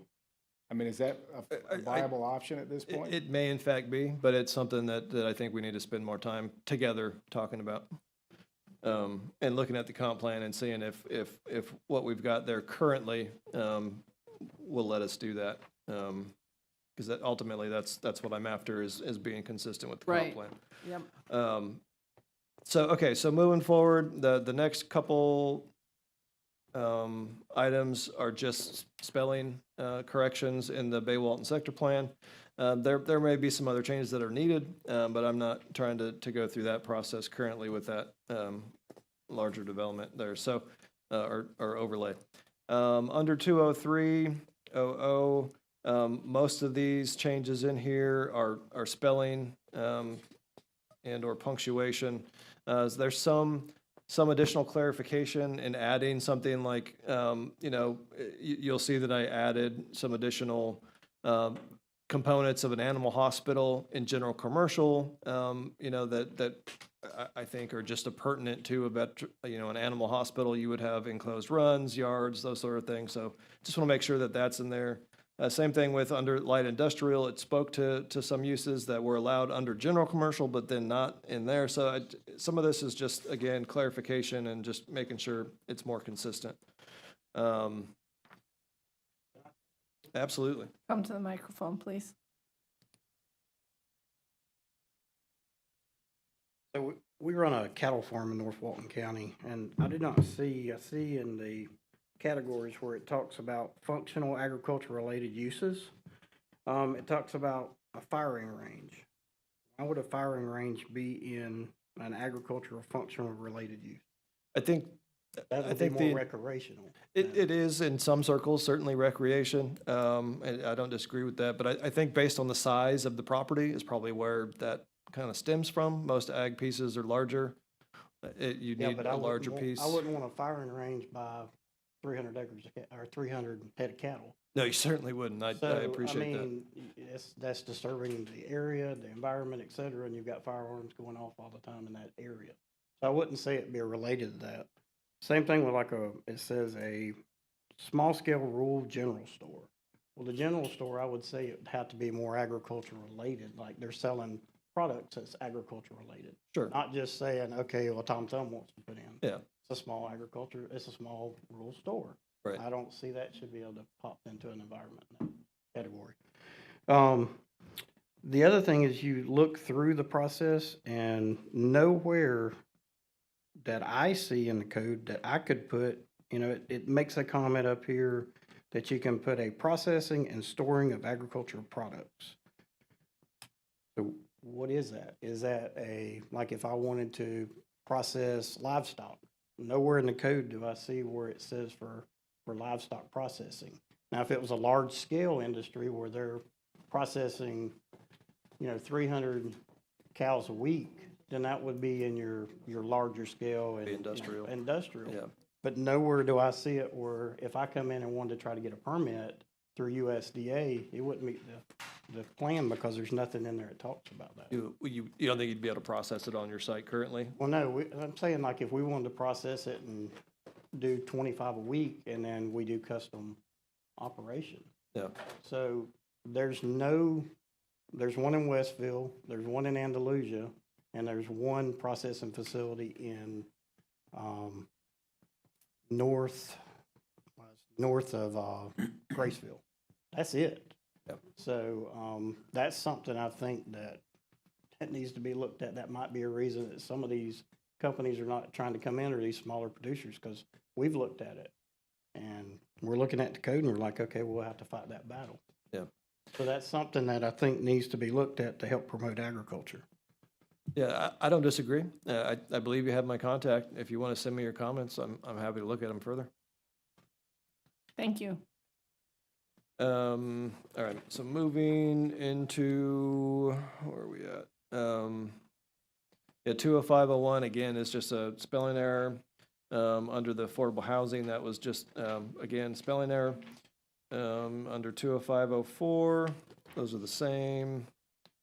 Next is the same. Okay, so the next real item here, we're looking at under 50101, general landscape provisions. So this is trying to, again, add some clarity to just the general standards that we've had a little bit of issues with in the past. So the street frontages has been removed, so this is no longer just something that's required in the south, central, and north central. This would be required in the north as well under these provisions, and would include all new frontages or all frontages on new streets and named access drives, as well as any frontages of a collector or higher throughout the county. That may, if that doesn't cause a little pause and some questions, we probably need to explore that a little bit. I think the north was left out intentionally, but I suspect in the future, when utility services are expanded, we're going to see some larger scale developments coming up there that may necessitate, in my opinion, some additional aesthetics against the road frontage. So I'm going to ask if y'all think that's appropriate, if it should be limited to those three planning areas. Those are some things that I think probably need to be discussed here. No, I actually made a note of this in my comments, that I felt that it should be countywide, because for that same very same reason that things are going to expand to that area and we want it to be uniform. I feel that way. And that's exactly the comment that I made on my notes. Okay. Anyone else? Don't mind Commissioner Drohan. She has a bad back and her back is bothering her, so she's going to stand. Okay. Sorry. Yeah.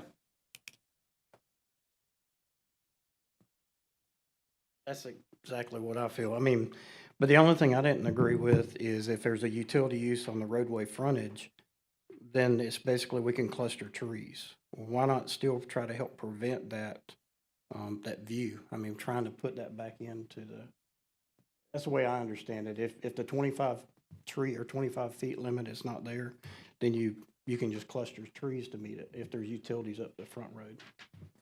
Right, yeah, if there's overhead where, we would And why require, wouldn't you just move it back into I mean, that's the same thing I would have to do if I'm planting on trees on my property. If I own 40 acres and I'm planting my pine trees, I can't plant them, under the right of way, but I have to plant them back to to harvest it later.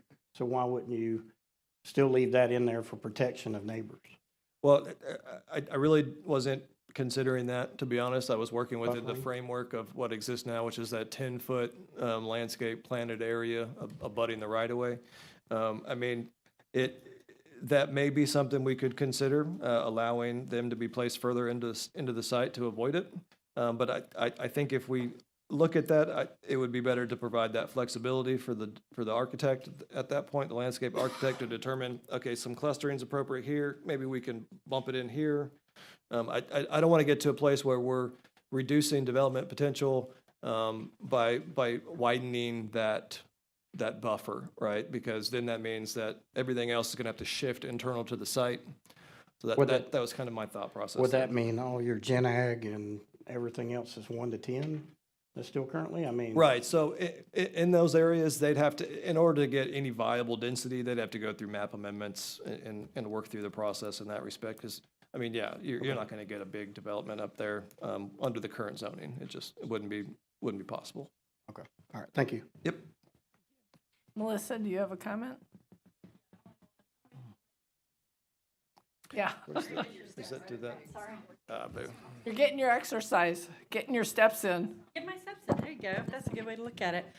Only that, on the idea of clustering the trees, that there be some, I understand it would be approved by the director, but I feel like we might want to flesh out just a little that we are talking about in the circumstances, like you could cluster a few of them together, not all of them down at the end of the street.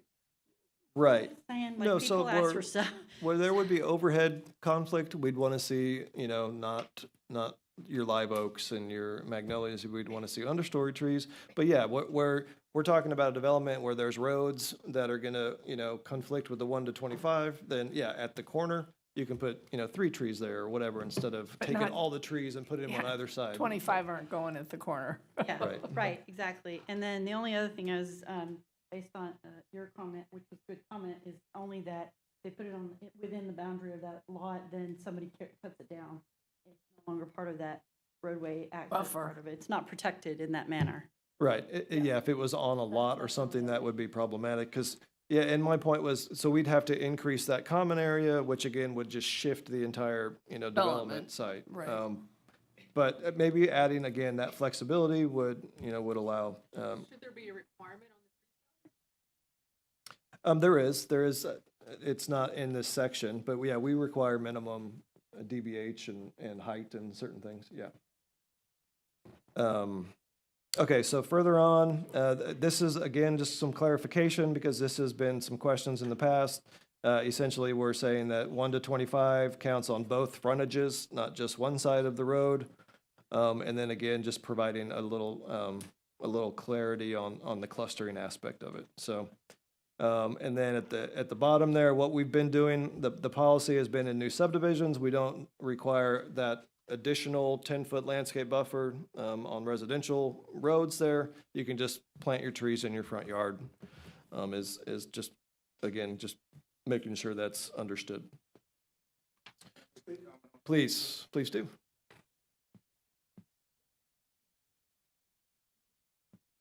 Check.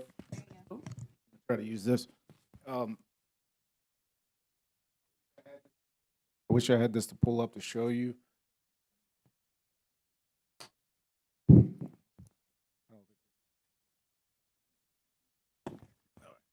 Come to the podium. It's easier than balancing all the paper on your lap anyway. So primarily, the thing I wanted to show you, and I sent Steven this a little while back, probably got lost in the emails. I don't know if I resent it. Did I resend the trees thing?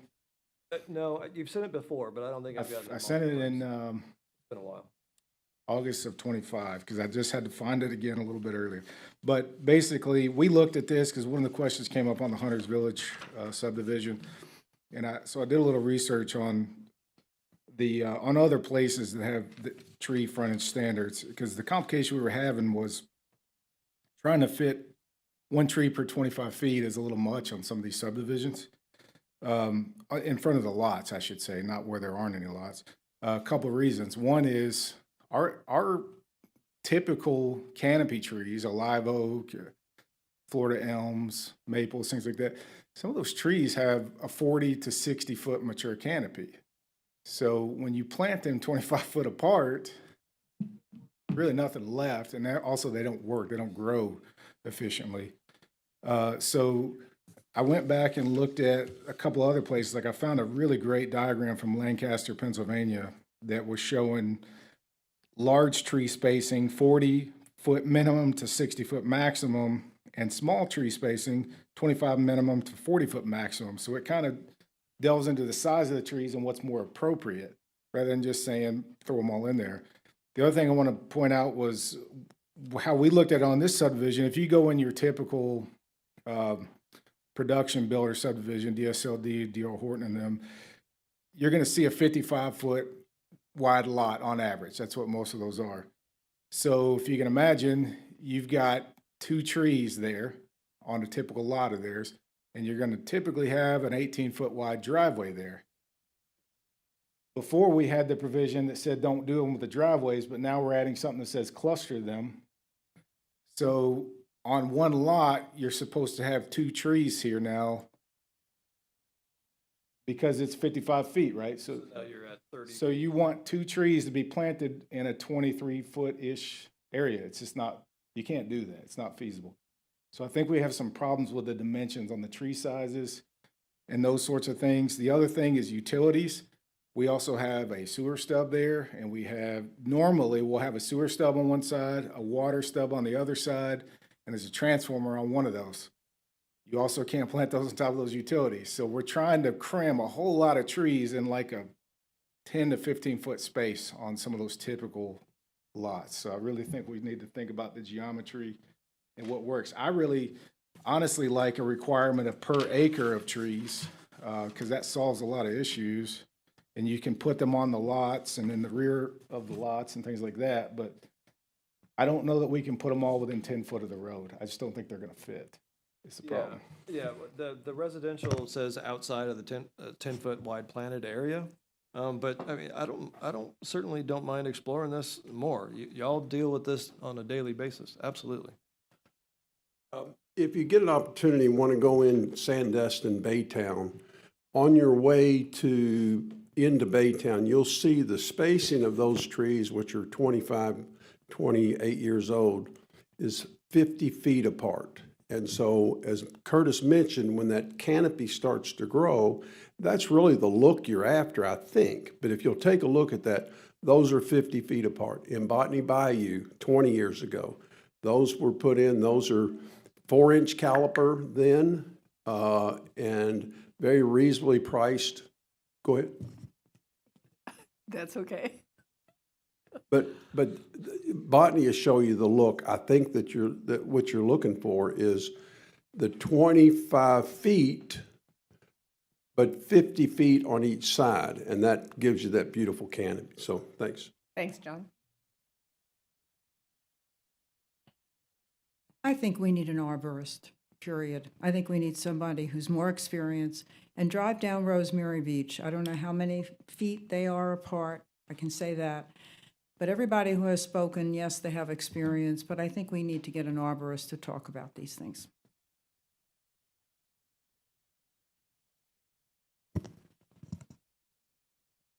I just want to echo what Barbara said. I think John's right. The trees at Botany Bay are absolutely gorgeous.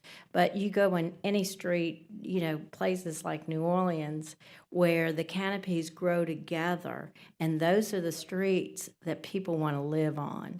So I don't think it's, I don't think the trees are going to be too close. I don't think the canopies are going to cause problems. They'll grow together.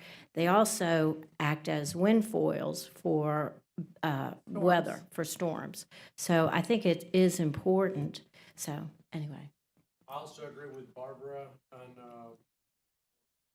Margaret. Margaret. For that, we need to be able to have developments that can justify that, luxury development. So, I mean, I definitely think trees are important. Yes. Okay, so moving on under that section, I do agree that there's probably a little bit more thought that needs to get put into that, and I will before I bring it back.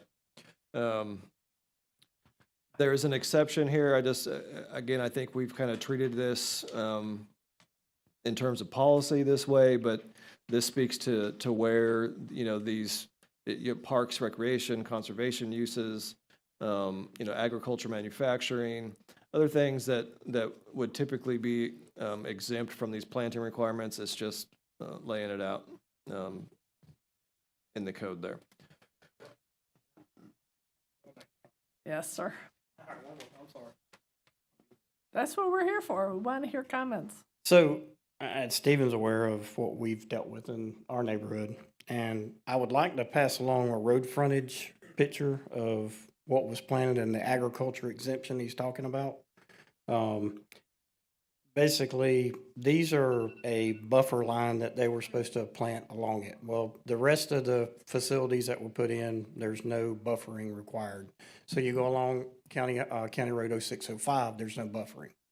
So any development that's other than an agriculture actual device or actual operation should be, protected where you're protecting those that are in that environment and around it. So if you don't mind, I'm just going to show you my phone and you can kind of pass it down. So these so-called trees, canopy trees and all this that we're supposed to grow and do all these great things have been planted over 5 years. So this is a picture from my front yard that's along Harrison Road, which is starting to develop. This property's area is starting to develop up a little bit. So I'd just like for you to look at what you would look out your front door every day of something of a development that's coming in or something that's industrial that's coming in that we're calling a use in an agricultural community. So if you don't mind, just take a quick look at it. So, and if I'm understanding, what you're advocating for is not exempting these solar farms and similar uses, sir? Is that correct? Okay.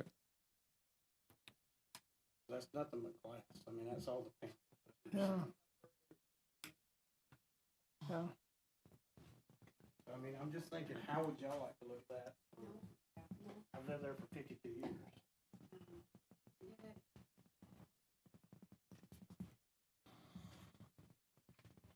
years. And yeah, I think that's certainly a valuable statement to make in there. There should be some buffering requirements within there.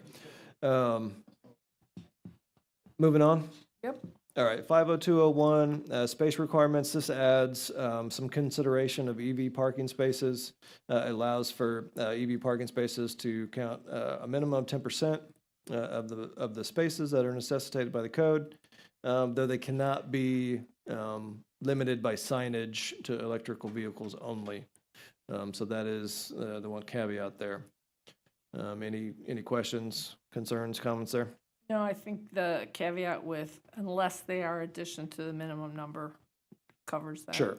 And then the following under 50202, this is most of these changes are really just trying to further describe when these standards are available and provide some additional sort of differentiation between, for instance, fast food uses. There's fast food with driveways or drive-throughs, some without, some that just walk up.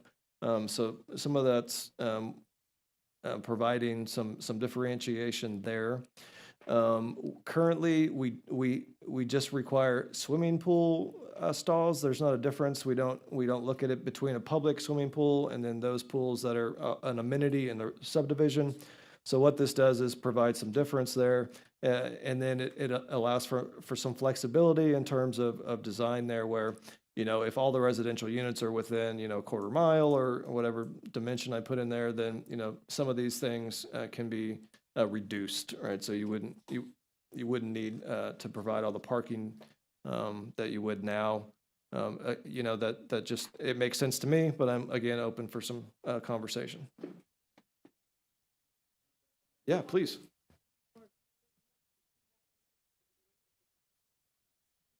I've got some feedback on the parking and swimming pools. I believe the health department requirement to have a restroom at swimming pool is 300 feet, I think. I'll have to double check that. Do you happen to know that, Dean?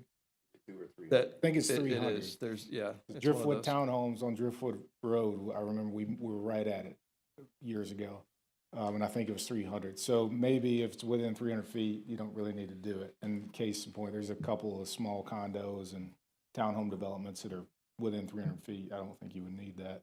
You wouldn't need the parking. Would not need parking. 300 Yeah. feet is less than a football field. It's pretty walkable to everyone. Well, I'd use the quarter mile here, so if it's within, if all the units or percentage of the units are within that, actually I put majority, so 51% are within a quarter mile of the pool facility, you wouldn't need to provide that additional parking. Seems reasonable. And the 1 per 750, sometimes that makes sense, sometimes not. I'm thinking of Cypress Breeze where I used to live. I think you remember, that pool is massive. Yeah. And they do have a lot of parking, but it's never more than a quarter full. And I think there's like 50 parking spaces on a residential pool with 200 homes or 190 homes. That's a lot of parking. I mean, I'd like to talk to you about it more. I mean, I think, you know, if you're looking at 1 to 750 across the whole pool deck area and including the other amenity attached to it, if that's over what you think would be I think if necessary. you got a way to deviate on a case-by-case basis for something like that, because I don't know that anybody will ever do it again, but they intended to have a resort-style pool. Yeah. And it's way bigger than they'll ever use. Sure. But to overpark it, you know, that's stormwater and environmental impacts for no good reason. Right, and that's kind of the point here, you know, if folks are within walking distance, you provide a way to get there, do we need additional parking? It's just more ISR, you know, and things to contend with, so. But yeah, Curtis, if you got some more feedback, I'm absolutely open to it. So again, we provide some additional sort of difference between different gas stations, you know, where there's maintenance areas, where there's convenience areas. And then something that, and I'd like to have a little bit of feedback here from folks. We don't allow currently for a building to differentiate between you know, what's storage and warehouse, and we see this a lot in different zoning districts that aren't specific to what somebody's trying to do. So the idea here is to provide a reduced parking standard for the square footage of a building that is ancillary in nature. I toyed with the idea of not requiring any parking because that square footage really doesn't create a need for it. But you know, again, I'm open to conversation on this, or I would like some, so. If anybody's got any ideas here.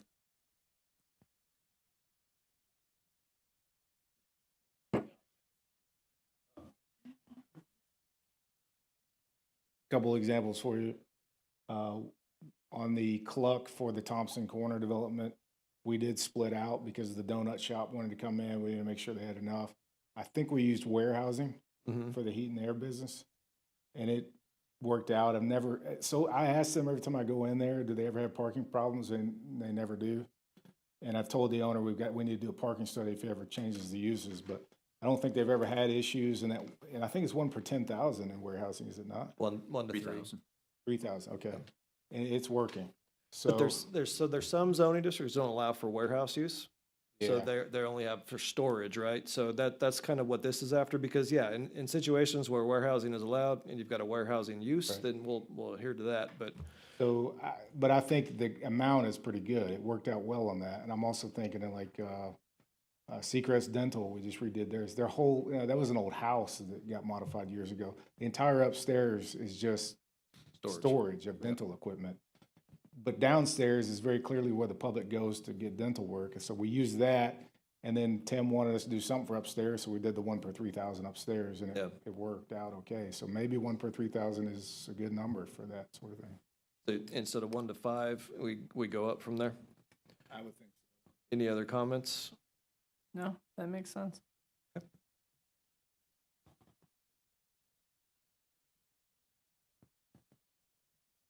All right, next is school bus stop required. So again, this is a SB 180 concern. This is a new standard. I've made it a practice in my review when I was doing that work to always ask about it, because I think it's important. and I know the school district appreciates it.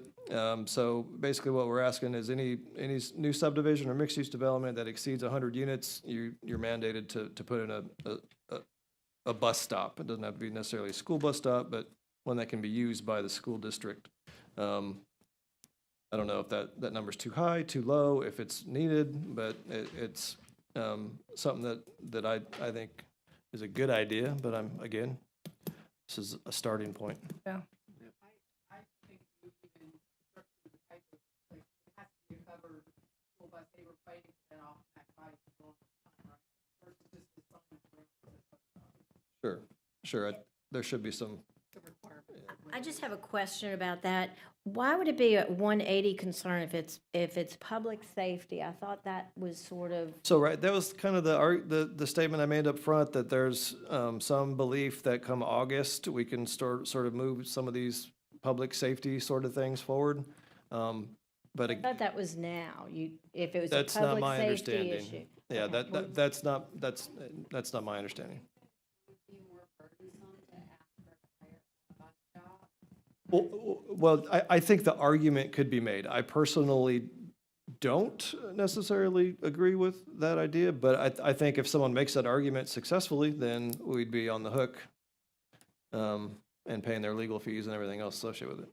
So that's, but any, It's good, I think it's good to have it in there and let Clay tell us whether or not it's something.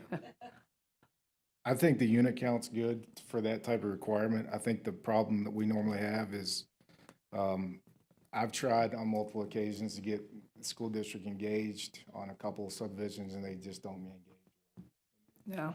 stuff. So I'd love to bring them into it more.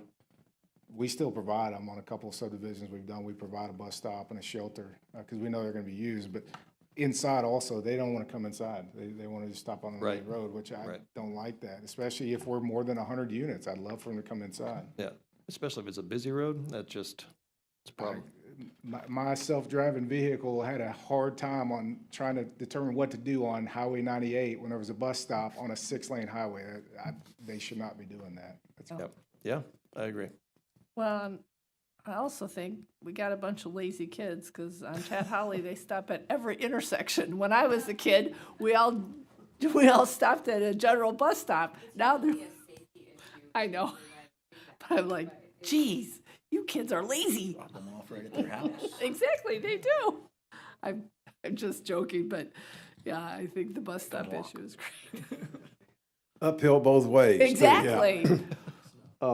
Through the Steve, snow. I don't know how you would word this, but we've got some subdivisions that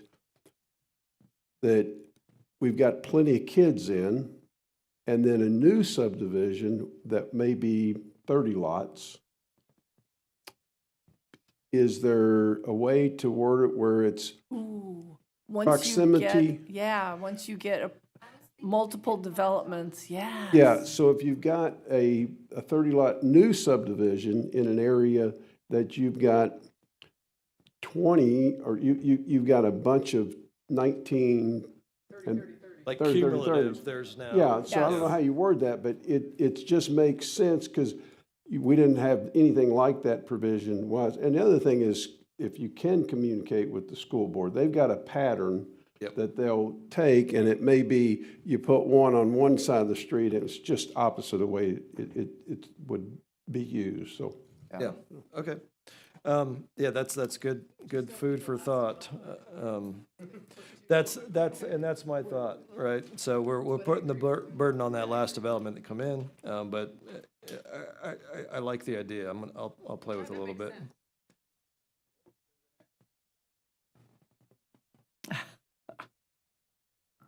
There's an answer for that too. There's not currently, but mobility fees and things, maybe constructing a bus stop could help offset that if we ever get back to a mobility fee. Yeah, transit orientation. Transit Yeah. fee or something, Right. yeah.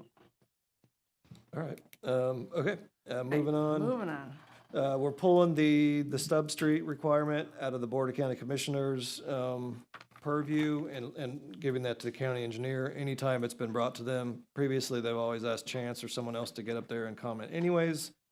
I don't know how y'all feel about it. That's fine. Makes sense. Yep. They're not engineers, so it works.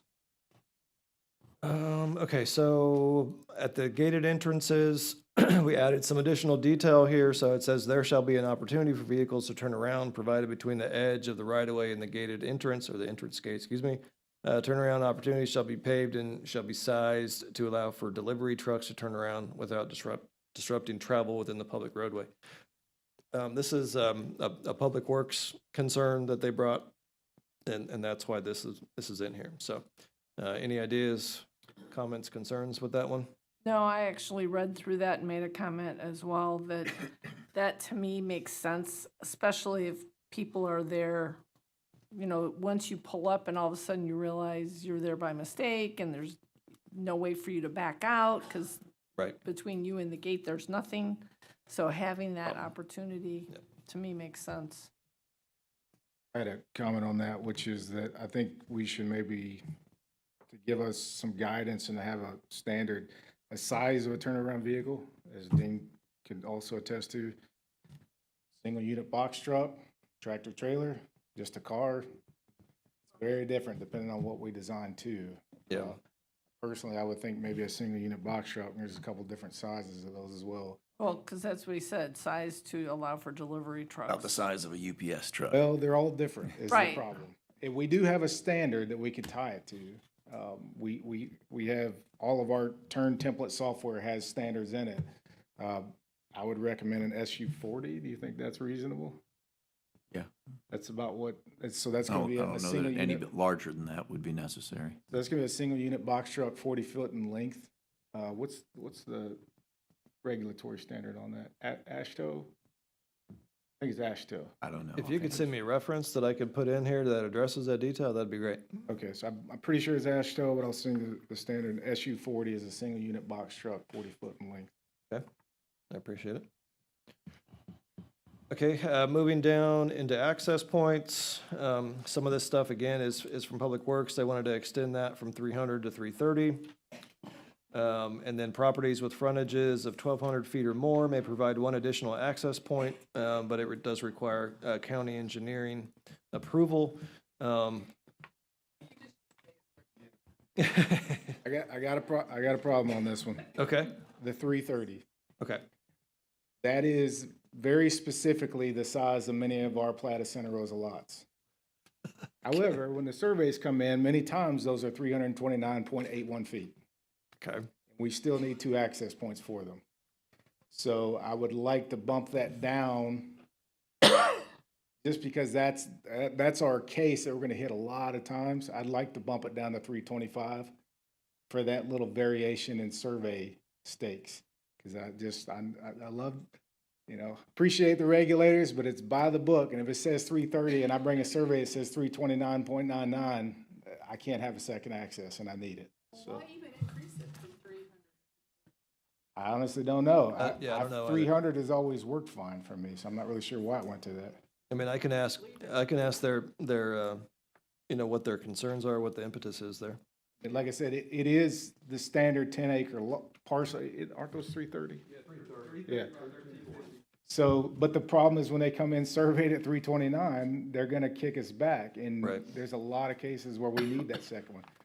We can fit 100 lot plus on certain instances where we're fronting on that and they come back to it and open up. Yeah. But now we can't meet NFPA requirements because Public Works says you can't have another access. So that's Understood. the problem. Okay.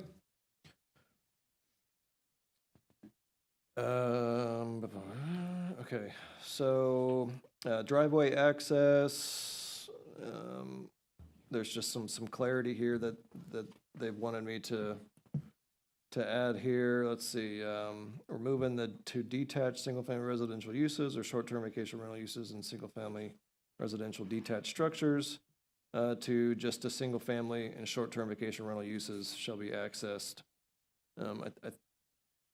I'm looking at this as more just, again, sort of clarification, but if anybody else is picking up something else here, then I'm open to talk about it.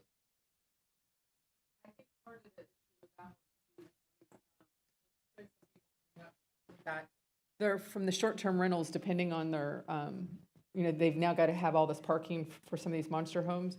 So that 20-foot frontage, which most of us have, they were basically just paving the whole front yard. And Well, I don't know that this is gonna. so now they're parking like on 393, 5-car widths Well, apart. because it's well, on 393, Right the behind driveways exceed 20 feet? Yeah. Mhm. That's interesting.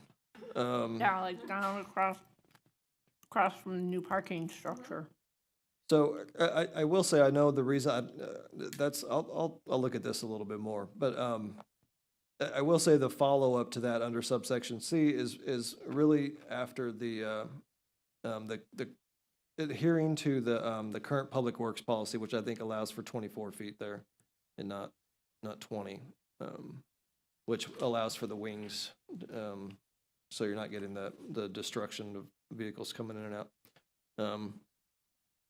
But I'll kind of explore those other ideas there and see if that's appropriate. All right, after that, we're looking at some red language here. So any commercial facility seeking a development order, and again, some of this stuff did come from Public Works. Seeking a development order with access via an unimproved county roadway shall provide improvements to the roadway in accordance with 50407. So really, they're just after roadway improvements when we get a new commercial facility at the end of one that's not. It's in red for a reason. That would be considered more burdensome if adopted. Any comments, concerns there? Okay. Number 8 is specific to a particular situation, and this comes from a commissioner who had some concerns. There's a particular development that is only accessed one way over a bridge, over water. That bridge is on its last leg. So this really is intent on addressing that point, regardless of number of dwelling units in a subdivision.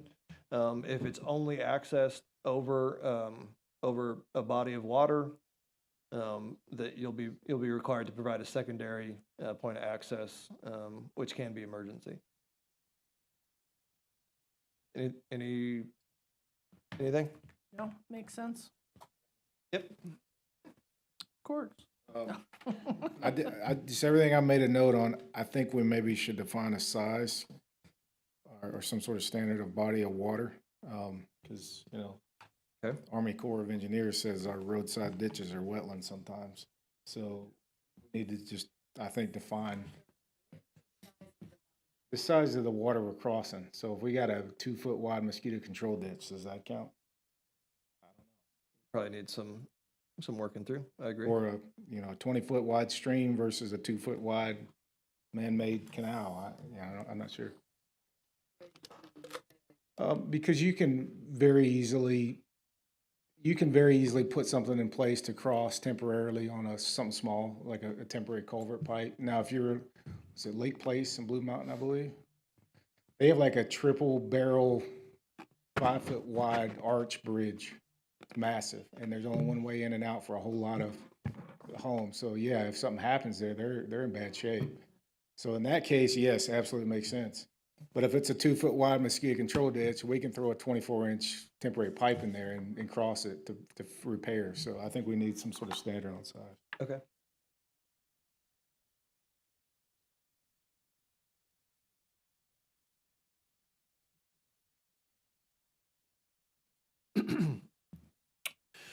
All right, let's see. Going back up to number 7. Yeah. Yeah. Yeah. I'm just thinking in the northern side of the county, agricultural area, rural areas where somebody wants to build something and it's on a dirt road. Maybe we have an exemption in the.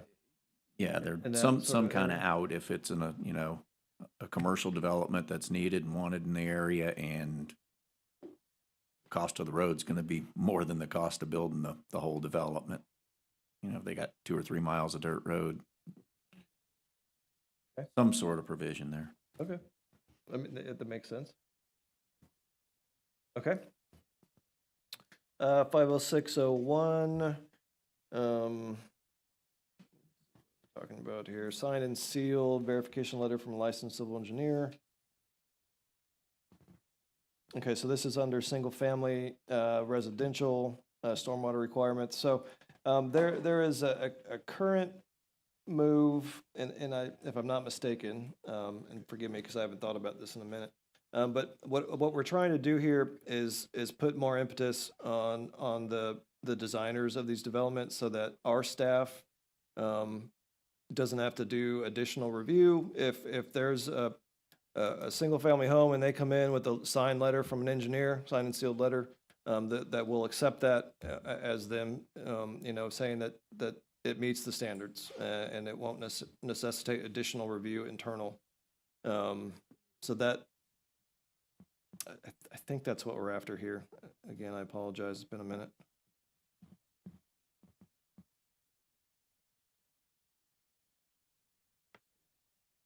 That's what, yeah, you agree with that? I don't think that's what they meant on, you talking about for the certification form? Yeah, I think they're literally just trying to change that for semantics. We're not certifying because that gives us a certain amount of legal liability. So we're verifying that they built what they were supposed to. So I think that was your. okay, It also avoids confusion because I think if you're in a subdivision with an approved stormwater plan, there is just a form that you use yeah, saying that's that right. it meets the needs of that, the design of that subdivision. okay, So, but you actually produce a letter if you designed a stormwater plan and a stormwater report. They want a letter rather than trying to use that form. okay. Yeah. Any concerns there? Anybody? Okay. So the follow-up is, again, something from Public Works. This, it sounds like folks are overutilizing what was supposed to be a one-time de minimis exemption here. So the idea is that we're going to provide that one-time detail to these de minimis situations. So it is different. I think that may be something that should be in red, honestly. But again, I'll take any thoughts, questions, comments about it. I think that, what's the square footage limited to right now?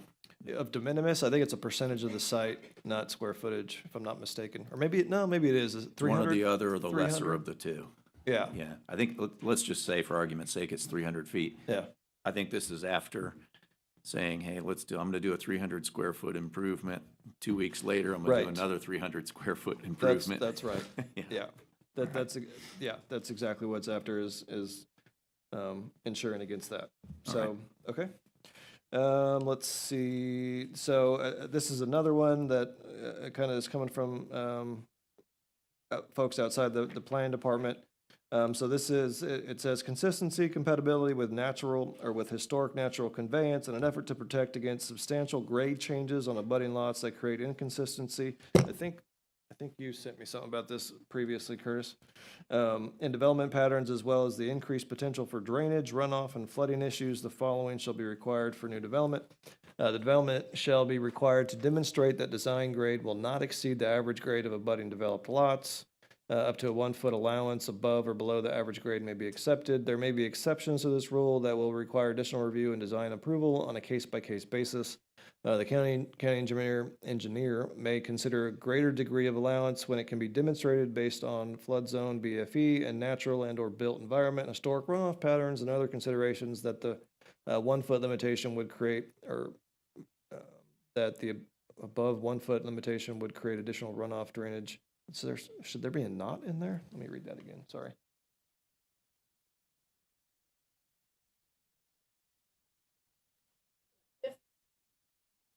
Saying if the above 1 foot limitation would create, then there would be an exception. Okay, so that, it's not missing a negative No, in there, okay. it's just a really long sentence. It is. Well, there's two, but that last one's definitely, Right. definitely long. Maybe I'll break it up a little bit. But yeah, so this is again an SB 180 concern. Any thoughts, questions, comments? I'm pretty sure you reached out to me about this one before, Curtis. I think it's just years ago when we first brought this up, this one's been on the back burner for a couple of years, I think. And I remember having a conversation with Andrew about it at some point as well, that trying to put a boilerplate solution on this is not good. I mean, that's what we're for. That's why people hire us to try to figure out. Now, not all engineers are equal. You might find some that aren't doing what they should do, but up to a 1 foot allowance, if we're building in a place where something was built in the 80s or 90s, a foot, 2 foot below the road because of some circumstance, do we have to build a brand new $1 million home poorly designed because of that? That's just not a good solution. That's what we're here for, to design around. So this last statement, maybe that says we can work together and find the right solution, but I just don't like trying to add a standard in there that's nowhere near clear enough, or just nowhere near covers all the cases. I'm thinking of so many times we've had to deal with. Also, when we're building beside a house, it didn't have to do single-family stormwater, and now we have to on this one. So I've been around a lot of places where groundwater is literally 6 inches from the ground, and they built a house on it. Now you got to build the next house on this small lot. We're required to meet a 10-year storm event. And DEP and general engineering standards says you need to separate the bottom of those ponds from groundwater by 2 feet. Or sometimes we can decrease it a little bit, but we already can't do the project because that house You got to go more than a is foot. 6 inches from groundwater. Right. And we got to bring it up to the bottom of pond 1.5 feet. So not even considering the house, we're already well above 1 foot. So this thing is just not worded well at all.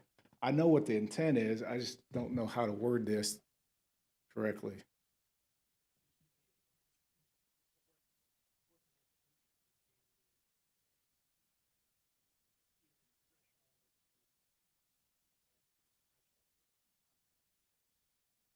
Instead of the 1 foot dimension, there would be Yeah, they're, or something that trips something.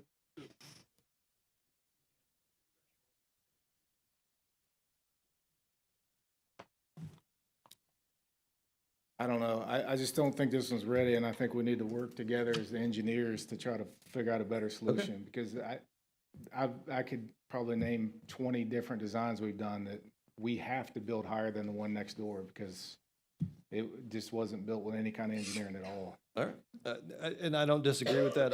Again, it's one of these new sort of standards that I think we have time to work through.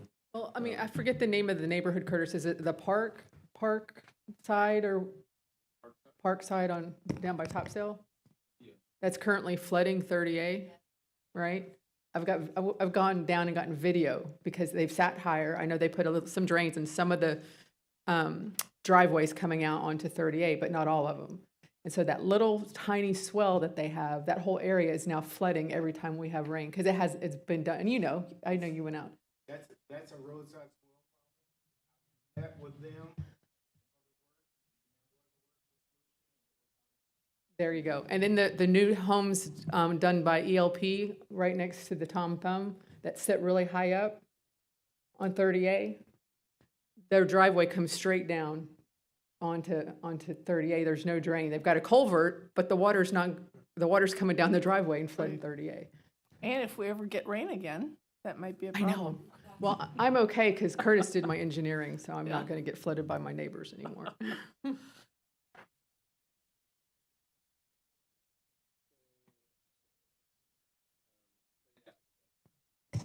I think it's probably appropriate to work this a little bit more.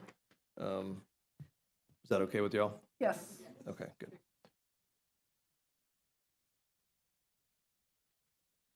Well, and I just don't want to belabor it, but each subsequent thing that you're building higher and higher, you're impacting the natural flow of the stormwater, and that creates a big headache when you're locked into that dimension. We normally don't build it up, usually just doing it for the one that's next to the old, Right. but all the subsequent engineered ones are about the same. That's what I'm saying, beyond. Fix the old one, and we don't want to bring down the new ones. Right. Absolutely.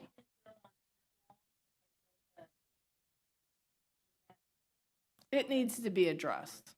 So we'll work it out. We'll work something through. Okay, the next one is addressing the understory retention. So this seeks to limit the availability of that currently. And I think this has kind of been a policy situation that they're just trying to get in the code on this one. So this would limit understory retention in subdivisions that were initially approved with understory retention, not just lots of record. Or lots of record that don't have a stormwater management plan currently.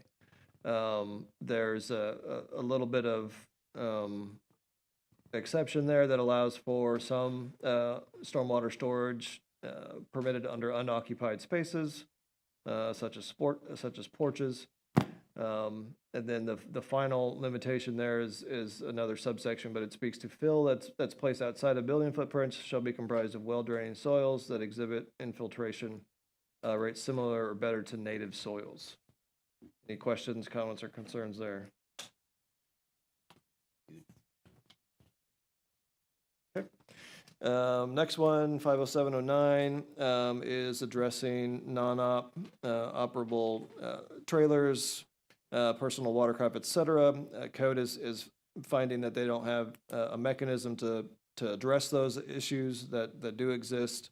So this is a suggestion from code compliance to assist their efforts.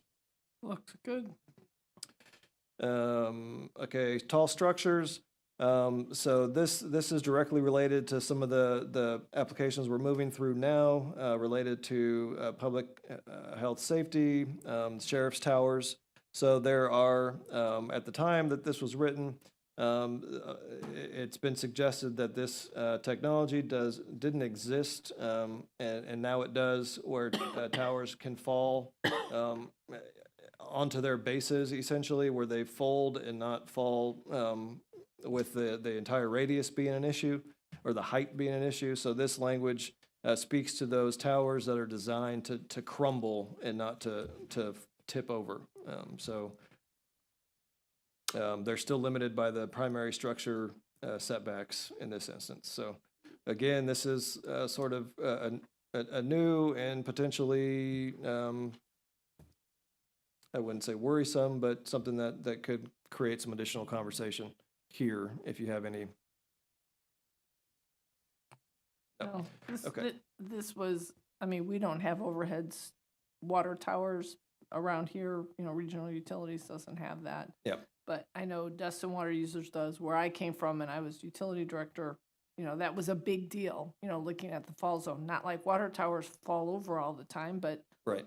there's a propensity, So it got my attention, and I like the way this is worded. Okay, great. So the next bit it's dealing with lighting, and again, this is something that code enforcement has been struggling with. So we're actually, now that I'm reading this, I'm going to pull this light stuff out. Code enforcement sent me some additional language that they wanted included, and I don't think I ever got around to it. So I'm going to ask to bring this back.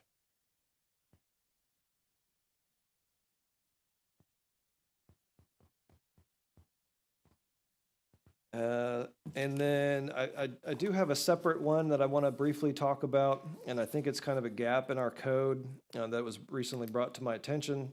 And it deals specifically with signage internal to these sort of large mixed-use communities. I probably should have brought copies, but I didn't. This will be included in the next iteration. But what it's doing is under 60402, there's community directory signs in the code. So it really doesn't speak to this situation where a large subdivision and not a large business subdivision or mixed-use development, they wouldn't be able to provide some of these wayfinding signs internal to their development at intersections where they might have, this subdivision's over here, this subdivision's over here. So the language here is essentially allowing that situation to occur in these specific situations, and it would be limited to this dimension that is in here, which is a 5 by, well, off the ground, it would be 5 by 10. The sign face is slightly smaller. I'm certainly welcome to any conversation here, or we can just kind of get into more detail when I bring this back, as it wasn't really included in this initial document. So we can talk about it more now, or again, I can just bring it back. I with said that. bring it back. Okay.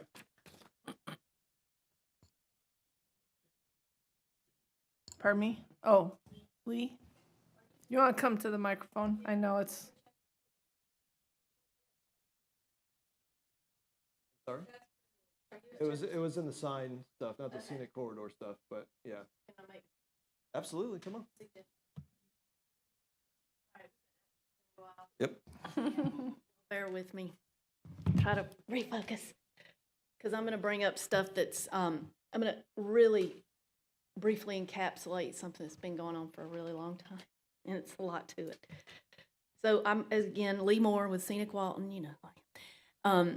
And we pursue projects to enhance the beauty and safety of Walton County, countywide. And so as part of that, we promote sound design standards, which is sort of what we're here talking about today. A predecessor organization of ours was responsible, the Scenic Corridor Association was responsible for getting the Scenic Corridor guidelines added to the Land Development Code way back in the 90s. And back then, a group of development-related folks that some of them are still around and active today fought down getting any standards for 30A. And this was also before Scenic Gulf Drive was a thing. So here we are today. And we just, let me back up and say, we strongly believe that the Scenic Corridor guidelines for 98 and 331 south of the Bay have worked really well. They're not perfect. And so has the Design Review Board and their participation in that process. I was on it for a long time. I've even asked in a public meeting the Board of County Commissioners if they get complaints from developers about the Design Review Board, and they all shook their heads no. So it is a system that is working. And there, a little while back, the Planning Department added, and it was approved through the process, that developments on 331, I think maybe 90 and or 20 were included, Scenic Gulf Drive and 30A, be added to a or the Design Review Board's purview. And sadly, I asked Stephen about it the other day, and he said, well, because it's already there, so I thought, oh, it's already in the code, maybe SB 180 doesn't stop us, right? And he said, well, the problem is with Scenic Gulf Drive and 30A, there's just not enough design standards there for a Design Review Board to even work with. And I hadn't, I'll be honest, I hadn't read it in a while because it's just so pitiful and weak, and it, sorry, but I'm just speaking honestly here. So I went back and looked at it, and he's exactly right. We at Scenic Walton have been advocating for good design and access standards for 331. We were asked to give input on a potential ordinance over 10 years ago, and we have been advocating for it since before that and since then, and we still don't have them. We have it in the comprehensive plan, but it's not been able to add to the land development code, and it's probably mainly, I've been told, because some property owners on 331 rose up and said, we don't want you to keep us from planting more billboards on our property. And if you don't think we already have enough billboards on 331, I would challenge your thought process behind that already. So that has been languishing out there for years and years. We've been advocating for years to get better design standards for 30A and Scenic Gulf Drive. So here's my, I had to rant a little bit. Here are my suggestions. And this is a SB 180 thing, I'm sure, that is going to live or die on Clay Atkinson's desk, okay? But I am going to advocate for it. I don't care. And I'm going to keep advocating for it. And I've been advocating for it for a long time. We suggest that some changes that were eliminated from changes that the Design Review Board recommended recently because of SB 180, that we on the Design Review Board worked on for a long couple years time, be reconsidered. And if that's now, or if it's next October, or if it's the next October with SB 180, we prefer now. But I know there are legal ramifications. To go back to completely prohibiting the outdoor display of merchandise, it used to be prohibited. Property owners, advocated for a change. Scenic Corridor Foundation actually supported it at the time, I'll be honest. It's not working. And it's also impossible to enforce. Now, are you talking about for the current corridors right now, or are you talking about This is additional? 98. Okay, Right 98, now, I'm on okay. 98 and Okay. 331, just right now, and I'll get to that. And I promise this will go faster now that I've stopped ranting. We're also recommending disallowing window signage altogether. There are some parameters around window signage. It is constantly violated and is almost never enforced because it is very, very difficult and almost impossible to enforce. I'm not saying something negative about code compliance. It's just impossible. And also disallowing merchandise display in windows. That might have made it into the last one, but iteration of changes, but I don't think it did. So now, let's get to 38 and Scenic Gulf Drive. We also recommend, as soon as possible, to implement 5 very easy, basic changes that are design standards, prohibiting, again, the outdoor display of merchandise, disallowing window signage and merchandise displays in windows, adding a minimal design requirement that prohibits the use of garish colors on a building. I'm sure you can think of a few examples out there on 30A and Scenic Gulf Drive. And also, and I'm not talking about something anywhere close to as stringent as what we have now for 98 and 331. You could make this very, very minimal, especially if you had a design review board to enforce it. Some minimal strengthening of the signage guidelines would be great too. I don't think that's a complete necessity or as important as the other ones. It might be much more controversial. And some minimal lighting standards. And someone mentioned a recent development that came through that you all are aware of on 30A that gave us all pause. All of these things, most of them probably would have helped that very much, that situation. And then we also support the 331 guidelines that are already written, by the way, in great detail. They're there, they're written. And another thing about these additions to 38 and Scenic Gulf Drive, you could pull that stuff right out of 98 for the most part, adjust it for those corridors and pop it right in. It's not going to require a bunch of hiring a consultant and figuring it all out.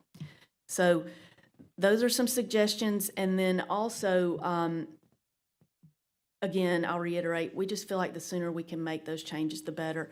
I'll say these last 2 points. I don't feel like these are more restrictive or burdensome on developers. We're not telling them what they can develop or where they can develop it. Now, other parts of the code do, but they're already in place. And we're not telling them how much they can build. This is simply ensuring that development fits the character of the community that it goes into and doesn't harm the rights of other property owners around it. Florida is so property rights oriented, and Walton County is too, and we hear it all the time, and I'm a property owner and I like my property rights.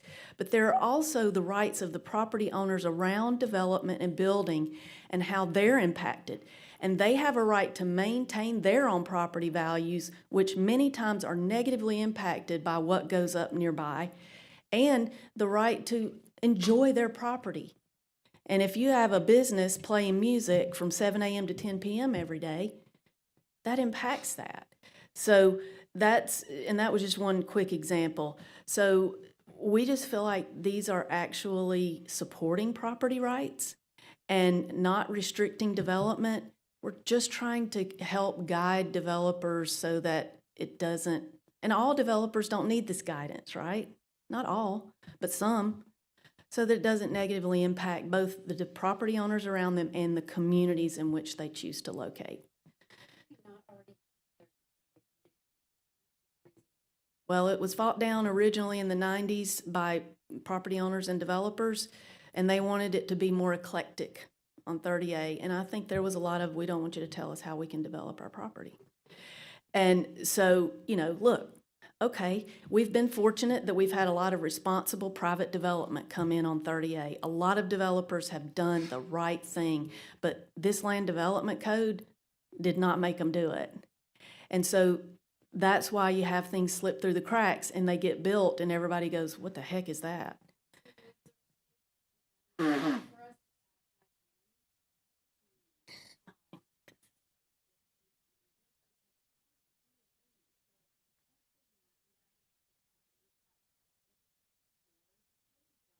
it is scenic highway 30A. So I would like to see some of those things be implemented for 30A itself. Yeah, we'll look at it in more detail. We've had conversations, and I think there's certainly more to come. But some of the ideas I don't think would probably hit that burdensome threshold, but some of them I think would. So I'm happy to explore some of these more. I mean, some of it would actually save them money. They're spending a lot of money on those window signs and displays and all that crap out there. So, you know, I mean, that's, people are gonna scoff at me for saying that, but kind of true. Limiting signage saves money too, so. Well, Lee, even at the BCC today, that also how we're working on getting higher class people here. Higher class people don't have. Garish stuff hanging off their windows. Deal with the flag. Thank you. Barbara?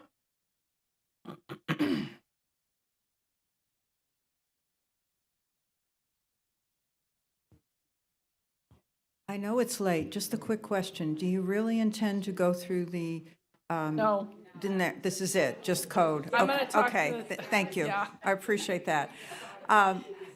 Let me just, last night, they had a strategic planning meeting here in this room. And what you do, and I appreciate what you do and what you decide tonight on the land development code impacts quality of life. And it impacts that strategic plan. Nobody is silos. You're not a silo here, and what we did last night wasn't. Getting back to the design standards, we had to talk last night about what we want in Walton County, or what is Walton County. We're not Bay, and we're not Okaloosa. And I defy the the Economic Development Council to make us that. Yeah. I don't want that. So what makes Walton County unique?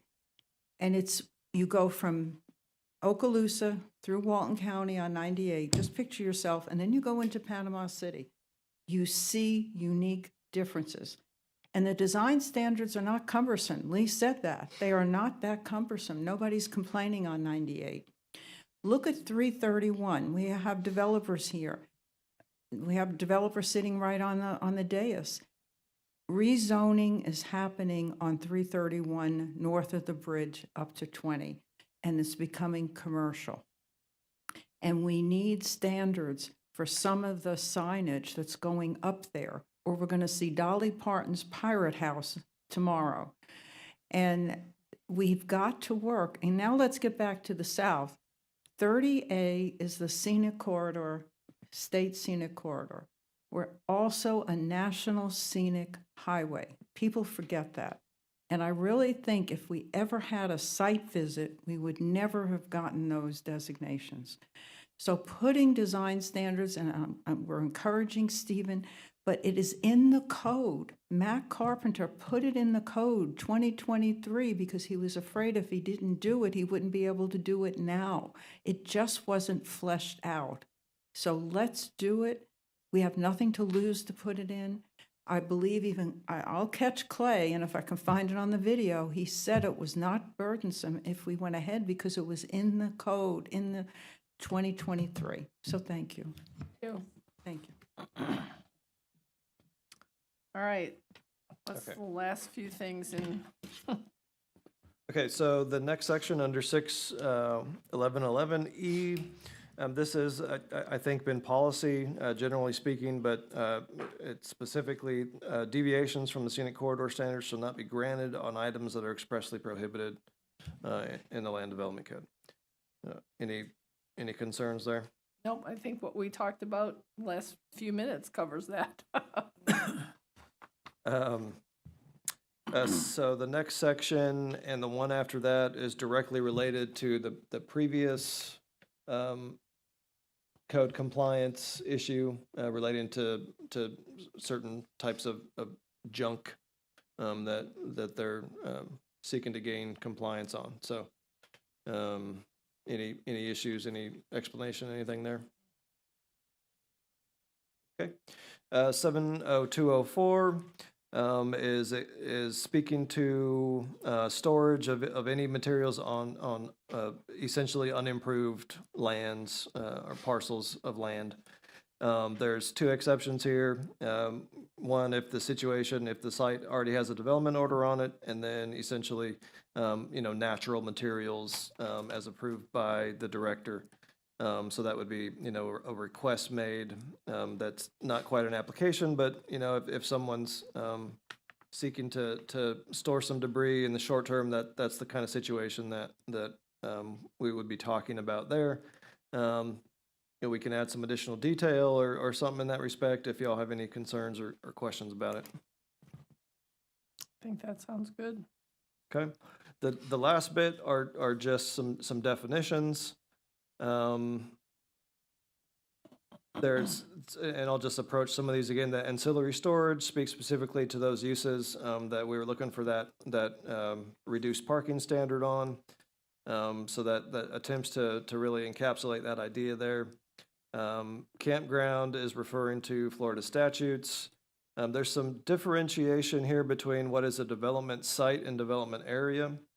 These, I think, terms are kind of used interchangeably throughout the code, which I don't think is appropriate. So this seeks to kind of speak to those ideas.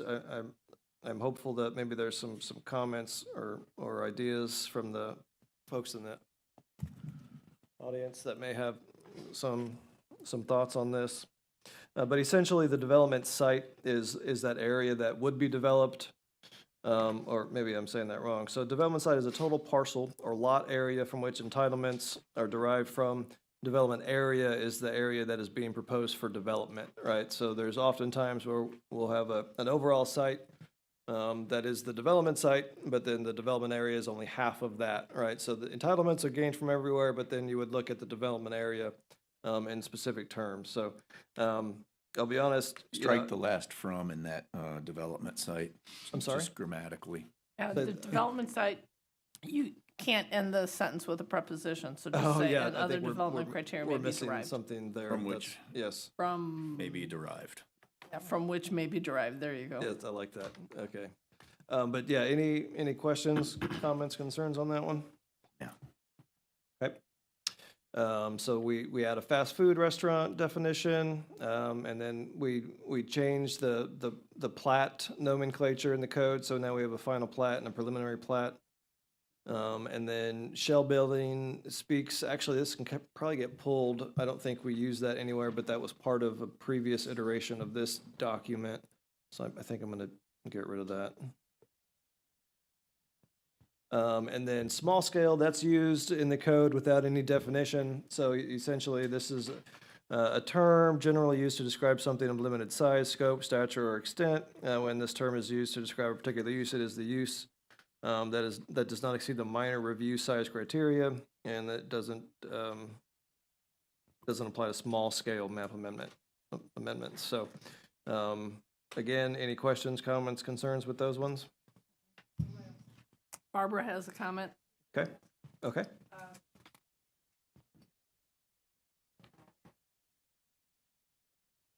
What is a mini warehouse? And if we don't know what it is, can it be in the glossary? Okay, so we don't have a definition for mini warehouse No. currently? Okay, No, sir. we'll define that. And do we dare have a definition for open space in the glossary? We Just do to- have a definition of open space. That's the definition that Mr. Burgess was referring to, that includes sidewalks, pools, et cetera. Okay, and we'll just wait until the magistrate decides what's happening, and then we'll come back to that. Yeah, that's probably a good point to make. I probably should have alluded to that idea earlier. That is being adjudicated currently, so. But that also goes back to the comment where with CR, and we're not gonna belabor this anymore, Right. but No. what I said, CR, the intent was conservation, but we're using conservation and open space interchangeably, and that's not So the way we'll it was find out soon intended. enough, hopefully. Thank you. Thank you all very much. Appreciate it. Okay. More help down here to take notes for you. Well, we gotta discuss what we're doing with the second item. So, one more thing before we move into that, I'm just gonna, offer, I don't know if it would be appropriate to bring back some of the zoning discussions for a future workshop, or something that you would like planning to handle offline, or what would be better for you all? What are your thoughts? Yeah, that's gonna It be is. the biggest thing that we Yeah. need to discuss. Okay, do we want to try to schedule just a workshop on those particular zoning items in the future? Sure, Okay. absolutely. Right, so the conservation, VMU, and I think there may have been another one that we probably need to dig into. Yeah, yes. We've only got about less than 100 owners.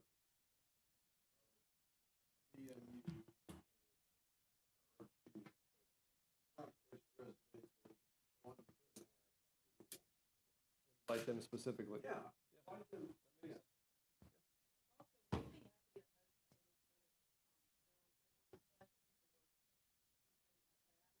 If it would be easier to put it on profit or?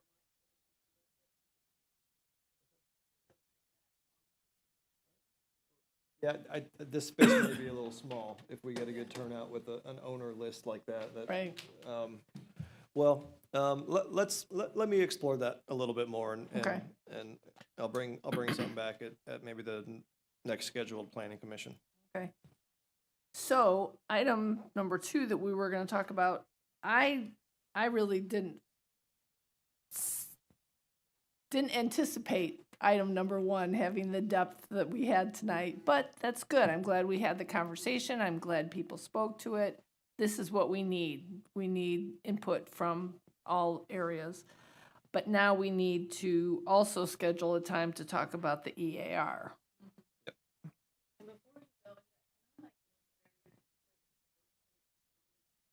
I'm gonna hold you to that one sentence now. Just a clarification point, I know that Stephen has talked about in previous meetings hiring a consultant to do a serious, intense rewrite of Chapter 6 for 30A, Scenic Gulf Drive, and probably other corridors. We support that. I'm not suggesting not doing that. I'm suggesting to make some stopgap, and we are suggesting some quick stopgap measures in place and do that next is what, or simultaneously. conjunction, yeah. Yes, so not criticizing that, great idea, totally support it.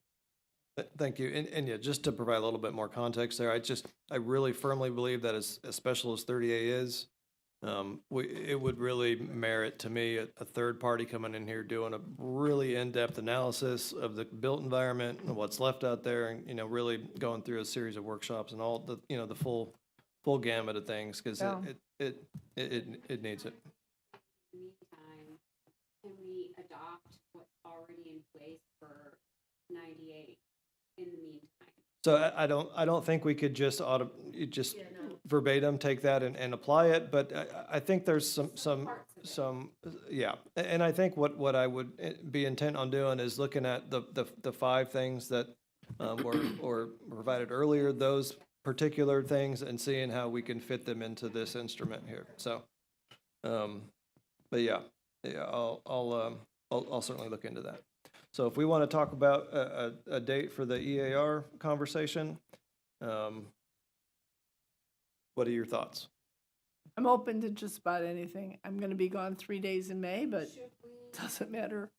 I mean, if we're looking to schedule it here, then we need. I mean, if you guys want to kick some dates around, if not, then Karen and I can work and we can email you and then, go through that process. Any other county meetings as well? Yeah, last time, the only reason we chose this date was because this room was available. Sure. So, I mean, there was no other reason for it. Okay. Yeah, and we were available. Yeah. I don't think so. That's all I can know. I was gonna say. Okay. Yeah. Okay. Oh, okay, yeah, what are the projects, do you remember?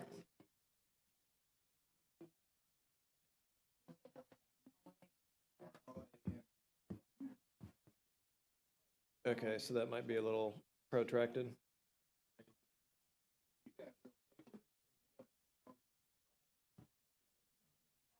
Okay, okay. So the conversation's kind of leaning towards maybe having this workshop after the scheduled planning commission Okay. meeting? But there's only 2 items on the agenda, so maybe if we just hang out a little bit longer and try to get through it? Okay, perfect. You guys okay with that? Yes. So Okay. on the night of the 'Cause- And it's already 14th, on the agenda okay. so we can, yep. And then we can advertise it to people that this would be the second portion of the public workshop covering the EAR. Is that what you're proposing, or are you talking about the development portion? So, no, I'm talking about the EAR. Okay. I'll bring the LDC amendments back after we've had some additional Okay. discussion. Hopefully in June. I think June's probably gonna be the time I need. I'm trying to think though. So the EAR and the LDC amendments were on the next planning commission agenda for the 14th? Yep. Right. So, well, we would continue, we'd continue the LDC to June, right off the bat, but we don't have time to advertise for a workshop for that night, do we? Or is that not an issue?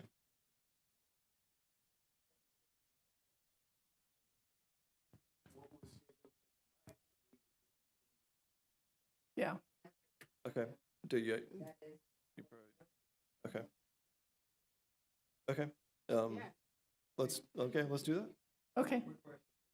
On your contract, is there any follow-up to have for a year? I know she's coming in town. You know, like I said, there's something in the contract, we can bring it back and not have a heavy burden to actually figure out why they made the recommendation in there. I think it would do everybody much better than fighting about what. Agreed, because that is I've watched that presentation, or I've been around that presentation at least 4 times, maybe 5, and not one time were those numbers ever in any of those. So I would like some clarification as well, because I simply was shocked and didn't understand. And so I'm trying to figure out what I'm missing too. So I would love for her to be there. So I will say that and I know it's long, and it's hard to get through, in many respects, unless you're the planning geek. But most of the figures that and the recommendations that they've made in there, they provide that background information in their report. Just to put on the record there. Turn it. All of those presentations, those numbers have never been presented before. Right, specifically, no. I And so would, that is the clarification Sure. part of it that's Sure. really, I would like to hear from them. okay. I mean, I can speak to some of that just in terms of just general planning policy. When it comes to increasing density, you're creating a situation where unit price drops, which means it's just more easy to provide for affordable housing in many ways. And I know that that's one of the points that they made, that they attempted to make. Now, right, when it came to specifically what sort of density improvements or increases they were talking about, yeah, they never actually spoke in that level of detail, but they did speak to density increases. They did, Yeah. but then when you have a residential category that's doubled, that was never anything that we ever talked about before, and it really needs a lot of discussion.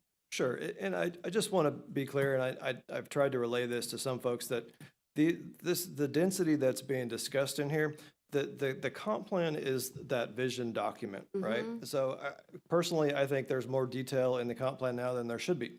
So when we say that this is gonna, the residential future land use is now gonna have a max density of 16, it's not gonna provide that detail of how you get there. The LDC will provide that detail, right? So when we're talking about increase in density, an additional 6 units in residential, it's gonna come with additional requirements to get there, right? So I just to, just approach it briefly now, I know we're not getting into it, but I will reach out to Marina to see if she has the opportunity to come in, maybe Zoom in, because I agree, it would be beneficial, I think, for everybody involved. So I'll try to set that up. Even if it helps the county operate. Yeah. And then y'all can use it. I will say, it's definitely not in the contract. Their contract ended with the submittal of that last report, and nothing after that, but she may take the time just to help us understand it, so. Yeah, good suggestion, thank you. Okay, I think that's good. Okay. Do we need like a motion maybe to continue this item? I don't know if that's appropriate at a workshop. I think since it's a workshop, don't it's think not so an either. official meeting where Yeah. there's gonna be no votes or anything, so I think we're just agreeing to continue this to the regularly scheduled planning commission meeting. Sounds good to me. Yes. Yes. We'll make sure that we update the web Just out website of and stuff curiosity, with just that. for my Yeah. knowledge, are the 2 items that we do have, are they QJ? What do we got going on? I believe they're both. They're both QJ? Okay.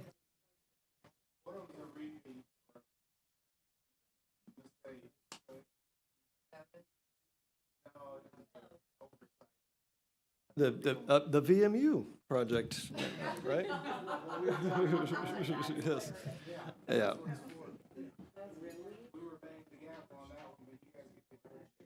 Okay. Yeah. So hopefully not too bad. Hopefully we'll get to it pretty quick. Yeah, well, last month we only had one item and it took us 2.5 hours, so. Yeah. Well, this is important stuff, so we got to get to it eventually. One way or the other.